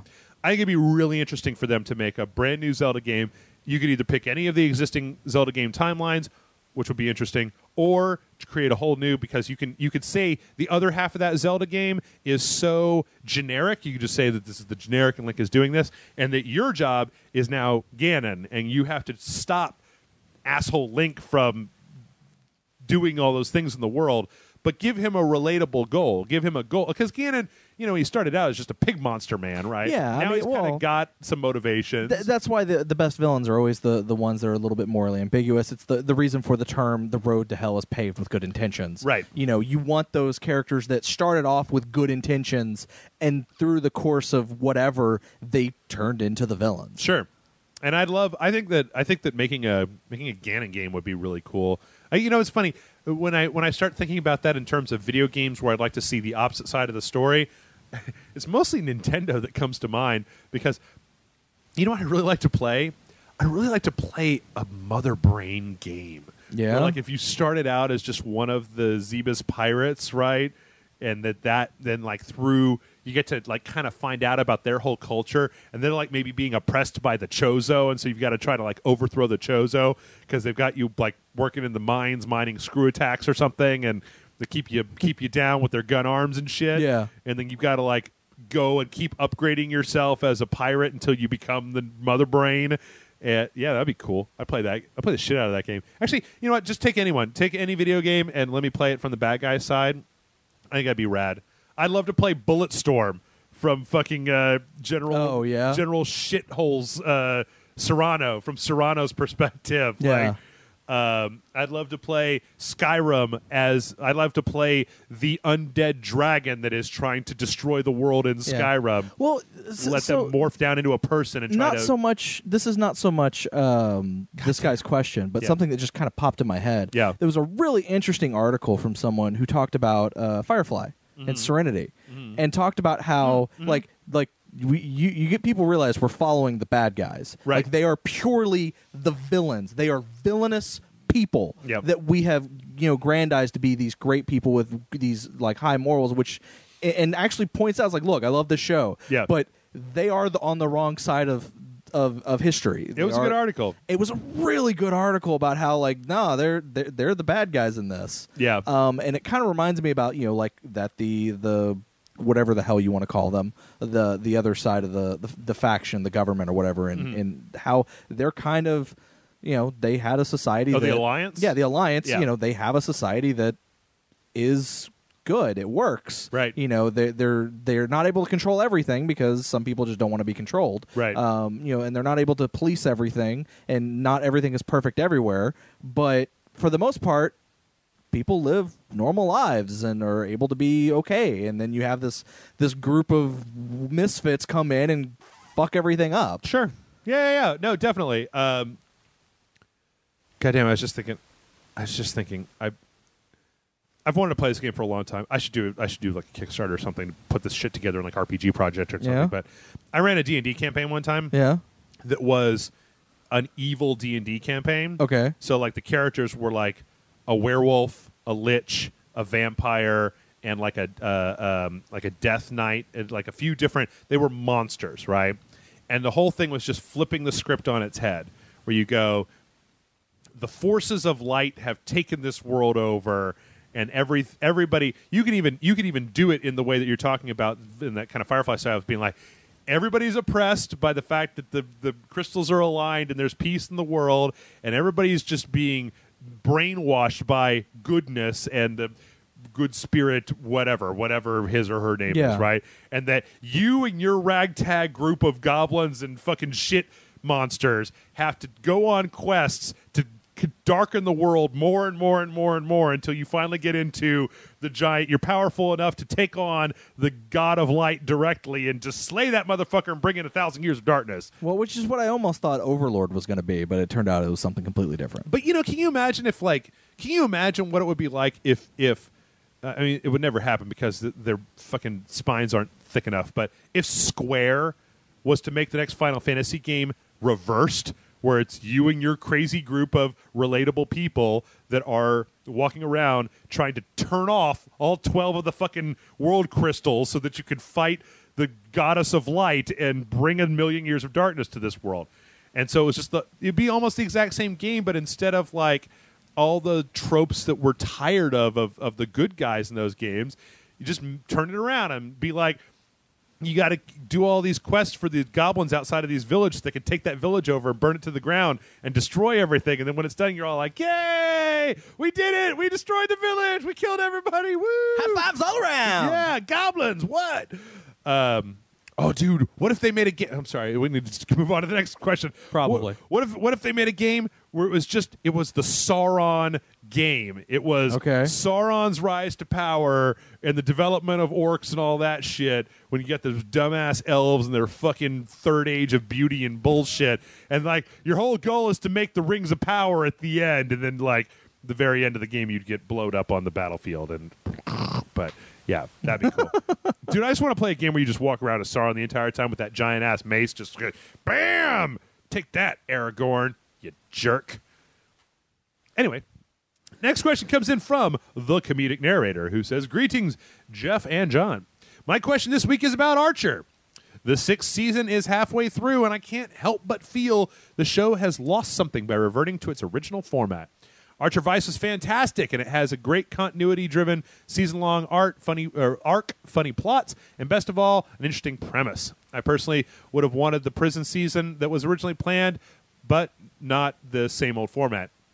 What are your thoughts on this? And do you think the show should constantly be changing or be its old reliable self? Thanks for reading, and may the dong thrust MGS5 into a closer release date. The comedic narrator. Have you been watching Archer this season? I haven't watched anything past season 2 of Archer. Okay. Well, you are aware. So I'm the wrong person to ask for this. Okay. You're aware that Archer Vice. Yes. You knew what was going on. I knew what was going on. They all left ISIS. They became drug dealers, etc. Yeah. So here's the problem that I had with Archer Vice is that in the very first episode of Archer Vice, they're in the office, right? Yeah. They're being shut down. At the very end, they're like, what about this? And they open this door, and there's all of the cocaine or heroin or whatever it was in there. And the camera zooms up into Archer's eye, and it's inside of his mind, and there's a montage of all the things that are going to be happening that season. And they squish them all together with the Charlene song, and it's like, South America, and then you've got these bikers, and then you've got her cross-country trip and all this stuff. And it kind of intimated where the show was going. By the time it got to the end, I had kind of lost some amount of interest because they really played up, again, spoilers, the whole Lana's pregnant aspect and then this whole South American dictator thing that ended up not being super interesting.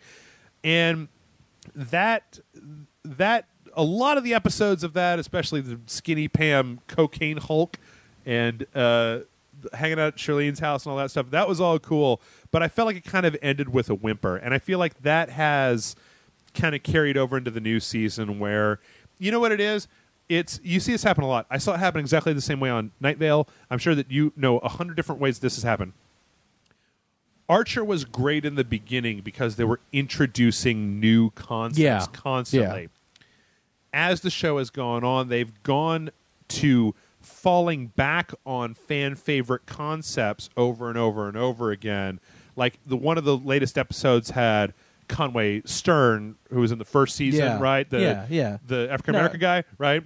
And it was just like, I don't care about that guy. Like, he was great as a character, but when he was gone, great. Like, they brought in Christian Slater during Archer Vice as a character called Slater in the show.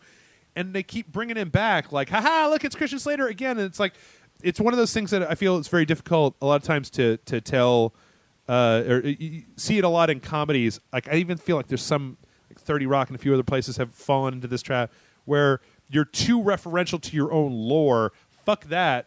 Don't ever fall back on your lore. Keep pushing ahead and creating Simpsons original. kind of had that problem at one point. Yeah, they moved past it, but it really did have that problem where it was just like every episode felt like it was referencing a previous episode. Right, because when you bring something from a previous episode back, it feels like a rehash. Yeah. Even if it's really good. Yeah. I mean, like maybe in the season finale, right, or like once every so often. Yeah. But like in Archer during Archer Vice, they brought back the guys, Thomas Lemon and Ron Perlman as the Cuban guys that were going after the gay guy that Archer's the honeypot for, like in season 1 or 2. Yeah, I remember and it was that. just like, okay, but I didn't like that. That was a great episode. The whole honeypot thing was a great episode.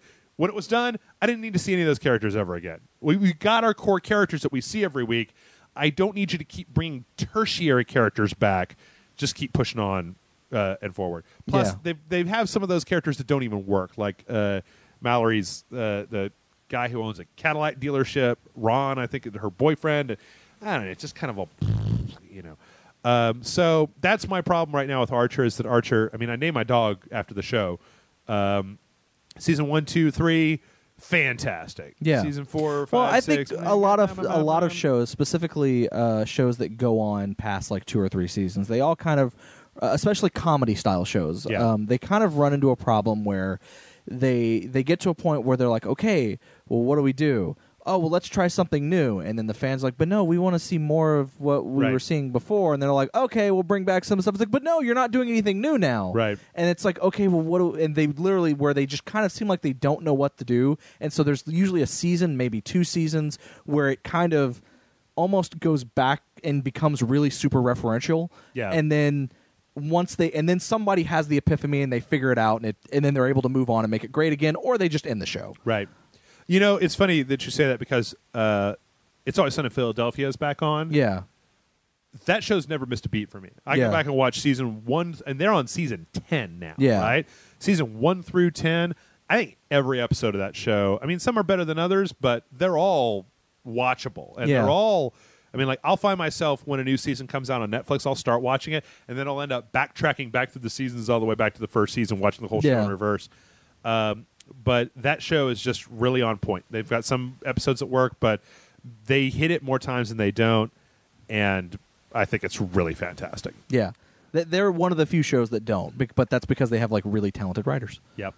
All right, this next one comes in from Jimmy K413. This is a little bit longer. This one says, Jeff and John, 2 questions. 1, we're going to do 1, answer 1, then do 2. Real briefly. 1, in particular, I loved BioShock, hated BioShock 2. BioShock Infinite was better than 2, but was not that good, in my opinion. BioShock Infinite was in development for a long time, that it was almost considered vaporware. I was so excited about BioShock Infinite that I bought the season pass. The company closed shortly after the release of the game. I suspect they didn't make as much money as they thought. How does one know for sure? How do you know if a game made money? That's a great question. I wish there was a good answer for you because VG charts is about what we've got outside of the MPD numbers, which don't generally tend to go into super specifics. Yeah. Or at least they go into specifics for like maybe the top 10, but not much more than that. VG Charts does an estimation of the number of units sold, and so you can multiply and kind of get a baseline, but you can't really tell how much money the company made because how do you know how much shipping and packaging and distribution and that kind of stuff cost them? Or even what a percentage they get. Also, video game companies are terrible about telling you how much money this costs because it's just kind of an invitation for criticism in a lot of ways. Like, well, this costs $90 million. This is all that we got? Yeah, well, I mean, look at Tomb Raider. Yeah. Made a shit ton of money. It was considered a financial failure. Right. You know, I don't know. Like, it's one of those things where you don't really know. Like you said, it's kind of hard to really know, and the video game companies try to keep a lot of that close to their vest. There was a time when I would say, well, did the game get a sequel? Right. Did it get another iteration in that franchise? Yeah. If the answer is yes, then that means it made money. You know, the fact that we got BioShock 1 and we got BioShock 2 means BioShock 1 made money. Right. BioShock 2, we got BioShock Infinite means BioShock 2 made money. Right. We haven't seen a BioShock Infinite 2 or another BioShock game, so maybe... Well, also, Irrational is gutted. Yeah, well, yeah, it was. It's like 4 people. And again, I'm not actually saying that that's true. I'm just saying there was a time where that was the thought process behind it. Right. Now, not so much, because you can have a game that makes millions upon millions of dollars and still is considered a financial failure. Yeah, I mean, with the death of middleware and the kind of I feel like there's a few places that you can find this stuff out. One is you can sometimes look at industry analysts like Michael Pachter who can make a qualified guess. Yeah, and they will in Pachter's articles pretty good and stuff at like that. If your game is in any way, shape, or form indie, see if it's a Kickstarter. You can definitely see how much money went into it by Kickstarter. Yeah. But again, that's still not a super good thing because you don't know how much the reward stuff costs or how many people they're paying or what they're paying them or that sort of thing. To me, I feel like when you want to know whether something was successful, whether the studio closes is really one of the only ways that you know, right? Yeah, I mean, whether the studio is able to stay alive. Are they just kind of staying at are they just a 12-person team? Are they a 100-person team? Right. And are they able to stay afloat as a 100-person team for a really long time? So, I mean, in the case of BioShock Infinite, what you can surmise, and we did this before, what you can surmise is that Irrational shut down, gutted, everybody fired, right? That's a pretty good indication that it was not a very financially successful game. You can also go back and you can read, what the hell do they call them? Postmortems for development postmortems. And I've read a few for BioShock Infinite. And in specific, I think there was an article that I think Lee Alexander wrote way after the fact that basically said that, like, in the development of BioShock Infinite, they would get an idea for a feature, and then they would develop that feature all the way to pre-shipping levels of polish before they decided that it couldn't work in the game and then throw it away. I've seen this come up a number of different times in things about it, that they threw away 2.5 games worth of assets before they were left with what was left in BioShock Infinite. Which I love BioShock Infinite. I gave it Game of the Year in 2013. But I'm going to be honest. I didn't like BioShock 1. The first BioShock. BioShock. I didn't like BioShock 1. Yeah. I liked BioShock 2 even less. Yeah. And and when I say I don't like them, again, I'd like to stress, because this is the first thing that everyone says, I'm not saying they're bad games. Right. I'm saying I did not like them. Sure. I loved BioShock Infinite. Mm-hmm. But the thing is that, I mean, if you just go back and you look, BioShock Infinite is one of those ones that's public enough that you can start to put it together. Yeah. You can go look at trailers of things that aren't in that game. Yeah. You can look at E3 walkthroughs of things that did not make it into the final product, that were not wireframes or concept art or anything. They were fully developed things with voice acting and everything that just didn't come into the game. And that is a pretty clear indication that and there's also a story like halfway through development they brought in somebody new to be one of the project managers. Yeah. That was like a guy that had a reputation of, like, you can get some shit done, who came in immediately was just like, all right, none of this feature creep anymore. We're fucking feature lock complete. We're now going to polish everything that's left for a year and put it out. So when you do that, plus BioShock itself has such a lore behind it and such a reverence behind it. Yeah. You have to start to wonder, no matter how good BioShock Infinite was, would it have been able to have been successful as a successor to original BioShock after the amount of time it's been in development, the number of different things in interviews that people had said? Was there any way it was going to be able to live up to the hype? I don't think so. Maybe. Probably not. Anyway, Jimmy K, I wish there was more information, because it would help us get a more clear idea of how many resources are actually going into and coming out of the video game industry, which I don't think we currently do. Second question says, my son will be going off to college next year. He's been accepted to a few schools that have video game design programs. Going after such a degree such as this seems limiting, and I would rather he just study computer science. He wants to be a writer and is actually pretty good, but I have a problem with my son majoring in English, i.e. job opportunities. Yeah, I talked to my dad. But I want to allow him to choose his own path, but I'm having a hard time locating someone who has actually worked in the video game industry. The Rage Select knows all things video game related, so I come to you. What advice would you give to my son? Thanks, Jimmy K 413. And anyway, so I would say, I mean, I've never worked in development before. I've worked in QA. Yeah, I've never worked in development either. Have you worked in QA? I've never done QA, but I've done tech support. Tech support, okay. What I could say, he said his kid wants to be a game developer, right? If you want to I mean, it's one of those things where you say, what if you get a degree in computer science with a minor in like game design theory or something like that, maybe? Or you can go over to Gama Sutra or just do a search on the internet and find the horror stories of people who work in the video game industry, lose their jobs, have to move, have to get a different job, have to move. It is an incredibly cutthroat industry that is incredibly difficult to break into, and in a lot of ways, I feel like if he wants to be a game developer, what's the best way to say this? If he wants to be a game developer because he loves video games, there is no end of people that you can talk to that say, I became a game developer because I love video games, and by the time I was done, I hated video games. Like I've heard just interviews of people like at E3, right? Or interviews of people like over on the dump truck over on Giant Bomb. People who, when they're working on a video game, they don't have time to play a game.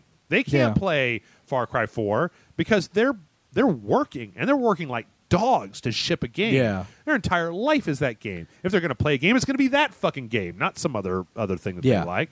So you gotta ask yourself specifically, like, do you have the focus and obsession to work on the exact same game over and over again for a year, 2 years at a time, like to the exclusion of a lot of other things in your life, like video games? Because that's kind of could be what you end up doing, right? Yeah. Plus, if you got a degree in computer science, there's nothing to say that you couldn't work a solid, stable computer science job during the day, and then at night program your own game. Right? Yeah. Teach yourself stuff, make your indie game, put it up on Steam. Oh shit, it's a hit! You can get $1 zillion. Not that that'll actually happen, but it could. It could. There's always probably the possibility. Not. Probably not. I was going to say probably not, but it could. Plus, there's a lot of places. This is another thing I hear all the time from people that just making a video game is more. It will teach you more than going to a video game design school for 4 years, right? Yeah. But if you just puzzle through, like, I just want to make a game. I'm going to make a side-scrolling platformer, right? And do it by yourself and look at all of the problems of that. You will get more real-world experience than you would going to school. Yeah. I don't know. I don't know. I've never gone to college. So, well, I went to college for half a semester, but that's beside the point. I mean, the thing that I got out of college when I was an animator there was going there for connections more than anything else. Yeah. I'd say that my art got multiplied by powers when I was working for Spill, and I had to. My job was literally to draw every day because that's what you do to get better, right? Yeah, you draw, you get better drawing. Right. You do anything to get better at doing that thing. Right. So if your son wants to make a video game, what I would say is get him. Or if your son wants to be a video game developer, what I would say might be an interesting thing, I mean, if he has the time before he has to go off to college, would be grab a book, grab Game Salad, and be like, make a video game. Now, I would like to preface this by saying, Jeff is not saying don't go to college. I am not saying don't go to college. Yeah, that you still need to go to college. I've said that before on a previous podcast, don't go to college, but I'm not saying it right now. But I think that I think you are probably right in that getting a computer science degree is probably the best thing he could do because it's a little bit more broad. And I've talked to people who have worked in the games industry, worked the hours that you've talked about where they just worked themselves to death and they hated games or whatever. Then they lost their jobs. And then they were like, well, I want to try something that's not games, maybe, that I can use my computer science degree on. And then they've gotten a job somewhere else doing something that's kind of a little bit more mundane, maybe not doing video game work, but programming something else. Sure. And it's stuff that and the reason they got the job is because they had the computer science degree, and it's a job that they actually enjoy more. And then in their spare time, they also make games. Right. They also work on their own projects. They also do other things. You know, it's one of those things where, like, man, I really prefer this because I have the stability of actually having a job where I won't get worried about getting fired at any random time. You know, I feel like a lot of it is the programming is the hardest part. Yeah. I mean, art. Look at Thomas Was Alone. Yeah. That's squares. It's nothing, right? or even something as simple as Braid. Braid's got beautiful art in it, but it's not exactly super extensive art. Like it's just stuff. I feel like if you know the nitty-gritty of how to code and how to think in that stuff, you can go find something like Unity. You can find a friend of yours that always wanted to make a video game and, I don't know, flip them a couple pizzas and get them to do the artwork for you. You can put an ad on Craigslist or Facebook and find yourself somebody to do some music for you. You can put together a game as long as you know that base stuff.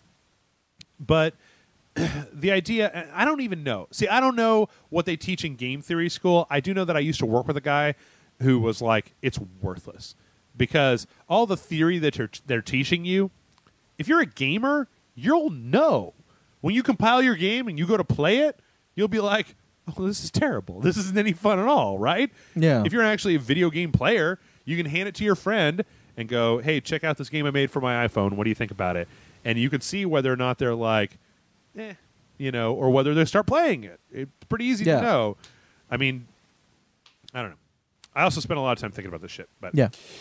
Next question comes in from Drew, who says, Dear Jeff and John, what is your opinion of New Game Plus features upon completion of the game? I think it's a great way to add replayability, especially if it adds new content or story. An example from the way back is Resident Evil 2. When you finish the game with one character, you can play again as another character, see where their stories intersected. Do you have any modern games that stood out with this feature? May Greedo protect you from the massing chuds. A Drew. I'm going to be honest. New Game Plus? I don't. It's very rare that I play New Game Plus. Now, if it's a thing like he said, whereas you're playing as one character and beating it, you get an entirely new story where it's the same game but slightly different because it's from a different perspective. That I will go play.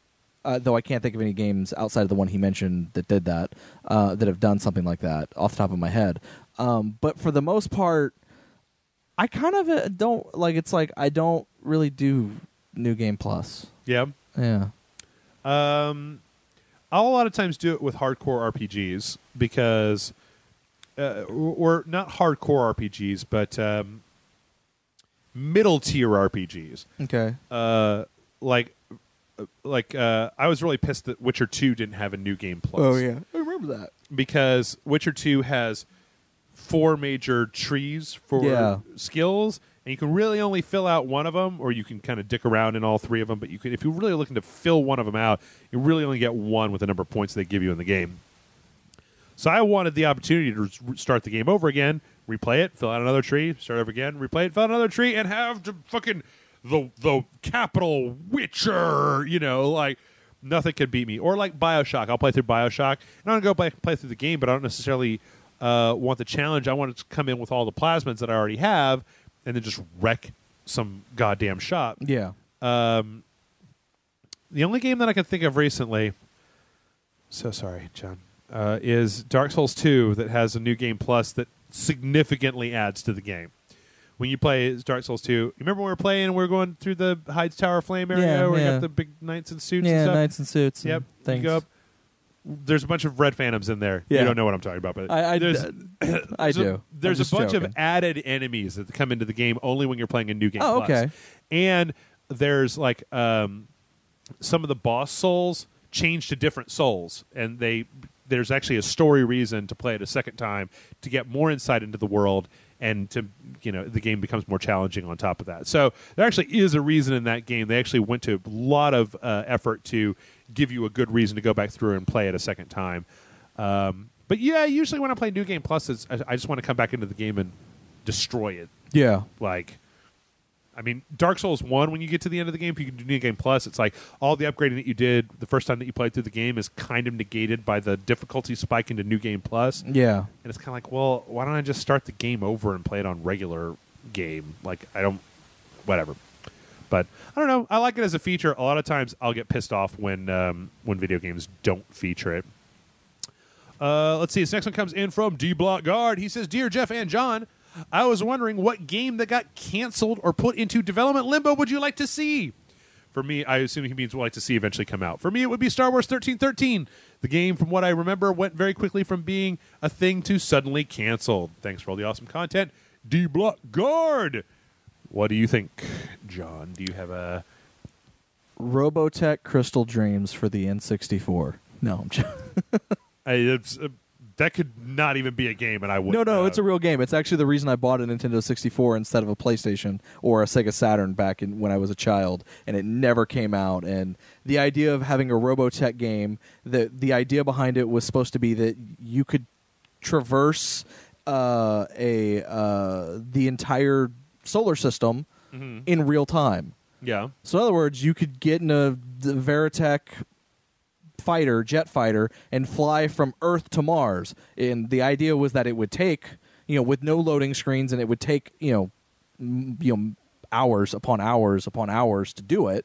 But also that, and it was all in the Robotech universe, and I was such a huge Robotech nerd back in the day that seemed really interesting to me. And it never came out, never happened.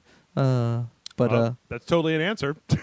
Yeah, but it's that's what video games that get canceled that I would want to come back. Truthfully, would I want it to come back? No, I would like to see something interesting like that. But I mean, as far as like recent stuff, I really don't know. I mean, I don't. Most of the games I wanted to play have come out. I can't really think of anything that's just been canceled and shelved, and we never saw the light of day. Off the top of my head, Prey 2. Prey 2. That's a good answer. Prey motherfucking 2. Oh, god damn, Prey 2. Prey 2. The Agent has not officially been canceled. It's the 80s Cold War spy noir rockstar game they announced for the PlayStation 3 a zillion I didn't even know that was a Cold War spy game. All I remember seeing is the Rockstar announces the Agent, and then the logo with a gun, and then that was the end of it. That's all I ever heard of it. Yep. Let's see here. I'm actually looking at a list of these are canceled PlayStation 3 games. There was one in there that was a Pirates of the Caribbean game that I'd heard some positive buzz about. Okay. That was back on the PlayStation 3. It was made by some outsourced studio. It was supposed to be a pretty good game, and then just never occurred. But I heard good stuff about that. What is this one? Yep. Did that get officially canceled? Oh, 8 days? 8 days. It might have been. Yep. Got canceled. I was kind of interested in that. Oh. Let's see. Let's take a look through this list here real fast. PlayStation 3 game. Boop. See, this is a shitty list because it's got things like Dying Light that were on the PlayStation 3. Now they're only on the PS4 and Xbox One. Yeah. Trying to think. Yeah, I honestly can't think of anything recent outside of what you mentioned, Prey 2, maybe. And even then, I wasn't really a huge fan of Prey. Ooh, yeah. What was that one? The other turntable game was that they were working with techniques to create like a more accurate turntable controller. Not DJ Hero, but it was. Was it called Scratch the Ultimate DJ? Might have been. I don't know. Which would have allowed you to. Yeah. Newmark. I'd never heard of it. Yeah, I remember seeing some stuff about that. Let's see if any of these ring a bell. Boom. Furious, Agency, Covert Ops. There was a 100 Bullets game. I thought that came out. No, it didn't come out. The 100 Bullets game never came out. That did get canceled. Okay. There was also a Daredevil game that I remember because it was advertised in like almost every Marvel comic, and then the game never came out. Okay. So 100 Bullets, Daredevil. There was a Bonk game in development for the Xbox, XBLA, WiiWare, and PSN that got canceled. Bonk, brink of extinction. I need to look at this list. This is a crazy-ass list. Oh, yeah. Remember there was a Dark Knight video game, right? In development, and then they canceled that shit as well.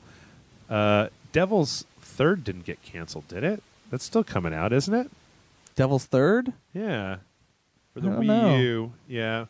It's still in development for the Wii U. I don't know. There's plenty of stuff out there. I'm trying to think back to old stuff. I always wish that dumbass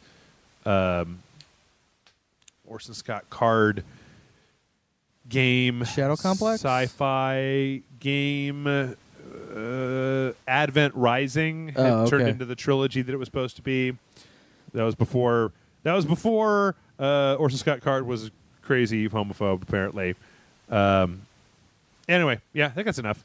All right, 2 more and then we're out of here. Next one comes in from Sir Brigglehoff, Esquire. Says, greetings, holy cardinals of the dong. I am contacting you from the bizarre land of Florida to ask a question. I don't know if we talked about this. We haven't talked about this specifically. We touched on it. You'll probably end up answering my question during the news section of the podcast, but whatever. The supposedly leaked gameplay of Order 1886 revealed the campaign for it may only be about 5 hours long, including cutscenes. This news seems very he said, she said to me. What I wanted to ask is, what do you guys consider a fair trade-off for a short campaign other than a smaller price tag? In this sense, I think about games that have way more content outside of the main story. Thank you, and may the Dong Lord rain his seed on you, Sir Brigglehoff, Esquire. Good question. It is a good question. I mean, there are games that I can think of that are relatively short, that if they have a lot of replayability, and they are well made, and I find myself enjoying playing them and playing them over again. Yeah, I don't care if the game's only 4 or 5 hours long. What would you say the shortest game that you could put into that category would be? I'm trying to think, but for my mind, whenever I think short games, I think what comes up for me, I don't know, is the original Punch-Out, Modern Warfare. Modern Warfare, yeah, because it's about 4.5, 5 hours. Yeah. But, I mean, that did have the multiplayer that was really significant. And for the Call of Duty games, the multiplayer is what you're buying. The campaign is an added bonus for those games. See, for that one, I thought that was the best campaign I've ever played in a Call of Duty franchise game. Honestly, I think charging $60 for 5 hours of gameplay, it better be the best goddamn gameplay and story that I've ever played. We just got finished before we recorded this podcast recording Dojo 4, the Order 1886. I'm pretty sure one whole part of that was just walking around looking at stuff. It's got the L.A. Noire, you're holding something, turn it a little bit to the left and right to look at it mechanic. I'm like, who fucking cares? And there's all this dry, dusty dialogue. The combat seems meh. So it's like, if the game was $60 and it was 5 hours long, and that 5 hours was that was literally the best third-person shooter I've ever played, I wouldn't have a problem with spending $60 on that. If it was so good that I wanted to go back and play it over and over again, or it was so interesting and innovative that it did blah, blah, blah, blah, blah, I wouldn't have a problem with that. But wasn't Enslaved, Odyssey to the West, wasn't that kind of short? I think that was in like the 4 to 6 hour. And I thought that game was worth every penny. Yeah. Yeah, it mostly just comes down to if it's a good game with a good story. I said the opposite on one of the previous shows. I feel like Dragon Age and Dying Light and Far Cry 4 and a bunch of the stuff that's come out over the last while, I feel like those games are too long, right? Yeah. I feel like it's like 20 hours when they only have about 12 hours worth of content, and they've padded it out with fetch quests and pick up all of these things. And Dying Light was just your reward is yet another thing to set your wrench on fire with. Okay, fine, that's great for people who want to do it, but it's not really content just because you can shove more of it onto a disc. I wouldn't have any problem with a game that was 4 hours long, it was $60, if it was the best X that I'd ever played. Yeah. If it was a 4-hour JRPG, right, that had all this other stuff to go back and find, no problem paying $60 for it. You're a big fan of Half Minute Hero, aren't you? I love Half Minute Hero. Woo, that game is rad. Yeah. They just cut out all the bullshit. They do. They really do. Half Minute Hero 2 is also fantastic. But, I as long as it's a good game, I think that's the major problem that we're seeing with Order 1886 is that it's not really a very good game. It's going to fall into the category of a few other games over the course of history. Very pretty, not a lot of substance. A lot of very wonderful rendering and direction. Sad, because I had a lot of hope for that game. Again, I've only played about an hour of it, but boy, that hour was not compelling in a big way. I still want to play it. Don't get me wrong. I still, when I eventually buy my PS4, I'm totally going to borrow it from you. But I'm a little bit less excited hearing a lot of the negative reviews and things about the game. Yeah, and let me make it clear here. I'm not judging the game fully. I played an hour. Maybe the fourth hour onward is just awesome. Maybe that once if you got like 2 minutes past where you stopped playing it, maybe so. It becomes the most amazing game ever in the history of games. Maybe so. It's just there was a lot of parts in that part that we were playing where it was literally walking your character between different areas to talk to people before you went out onto a mission. Okay. Like the beginning of the game we clocked it about 16 minutes before you pick up a gun and do any kind of violence whatsoever. And then when you do that, you do this much violence, and then it flashes back, and then you've got to walk from the top of a building to the bottom of a building into a shop over here, and then finally you get to start shooting at people. And that lasts for about 10, 15 minutes. And that's when we stopped, and then the entire second 30-minute video, I don't think we shot a single person the entire time. And there's a lot of it was just walking around. Yeah. Okay, that's not gameplay. And that's the thing that pisses me off is when games mistake interactivity for gameplay. Because walking down a street, no matter how beautiful or well-purposed that street is not gameplay, Assassin's Creed Unity. Gameplay is doing things that forward the story in an interesting way. And the fact that you can't even run down the street, that you're forced to walk, okay, never mind. I haven't... Off of my high horse. And we have one more question today. That question comes in from Detective FDRRRR, who says, "Hey guys, my question is mainly towards Jeff, so I'll try to be quick. In Dark Souls 1, I got pretty far thanks to your tutorial. Rung the first bell, beat the stupid butterfly, beat a couple other bosses. When I got to Blight Town, I pretty much took a break and never went back. I'm going to stop you right here and say, if you didn't even ring the second bell, you haven't even hit a third of the way through the game mark yet. You need to go back. You need to beat yourself some Dark Souls 1. I know Blight Town is a shit place. Literally. It's poop town. But it's crap. So my question is, do you think I should give Dark Souls 2 a shot when it comes out for the Xbox One? I'm mainly asking because I thought to myself I could use your Patreon playthrough as a guide to help me out when things get tough rather than the original tutorial that only goes for about an hour into Dark Souls 1. Anyway, I would like to know what you think and any other advice you have for getting a handle on Dark Souls games. Thanks for making such a great show. Keep it classy. FDR. Well, I will like to say that if you do buy it for the Xbox One, you will not be able to use our playthrough as a tutorial. Correct. Because they changed things. You can't use our playthrough as a tutorial now on the PC because remember they nerfed lightning, and we spent our beginning part all lightninged up. Yeah. You know, we lightning the shit out of stuff. In fact, I'm going to have to go back and respec Maurice because he's got like 35 points in faith, and fuck it, I don't need that anymore, right? He's going to have to become a mage or a pyromancer or something. Let's see. Honestly, the stuff that I showed in the tutorial for Dark Souls 1, the entirety of Dark Souls is just about your level of patience. And the thing to remember is that the very definition of insanity, as taught to us by Far Cry 3, is doing the exact same thing over and over again, expecting different results. So if you've done the same thing over and over again in Dark Souls game, any of them, and you keep hitting a wall and not being able to continue, you got to try something different. John has seen me do this. Yes. Where I will just do the exact same thing over and over and over again and not get any better at it. And I think it's hilarious. As soon as I switch gears and try something different, boom. Which is one of the reasons why I practiced before we played, because there would be whole days where it'd just be like, well, they nerfed lightning, so we're going to try this crossbow. That didn't work. We're going to go poison arrows. Oh, that works way better. All right. Moving around. So the biggest thing about those games is you just have to... I mean, Dark Souls 2 is way easier than Dark Souls 1. You get those rings that break, and it's just easier. Yeah. In a lot of ways. If you just put a little time into it. So, I don't know. I say give it a shot.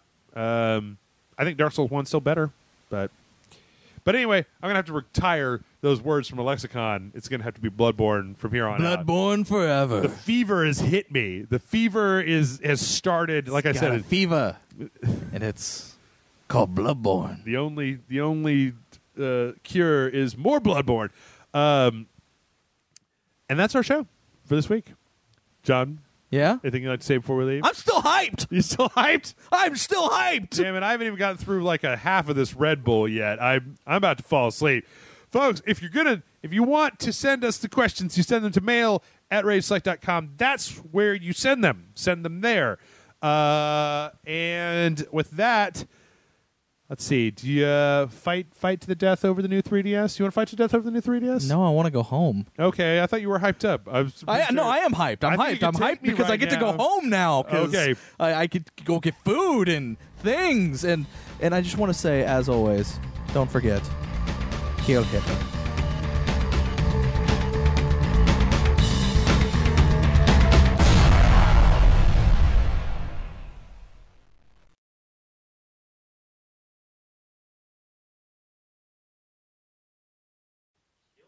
Kill Hitler? Yeah, kill Hitler. Yeah, go kill Hitler. You said it with the weird tone of voice that made it sound like Kiel Hitler. Yes, go kill Hitler. Kiel Hall Hitler. Okay.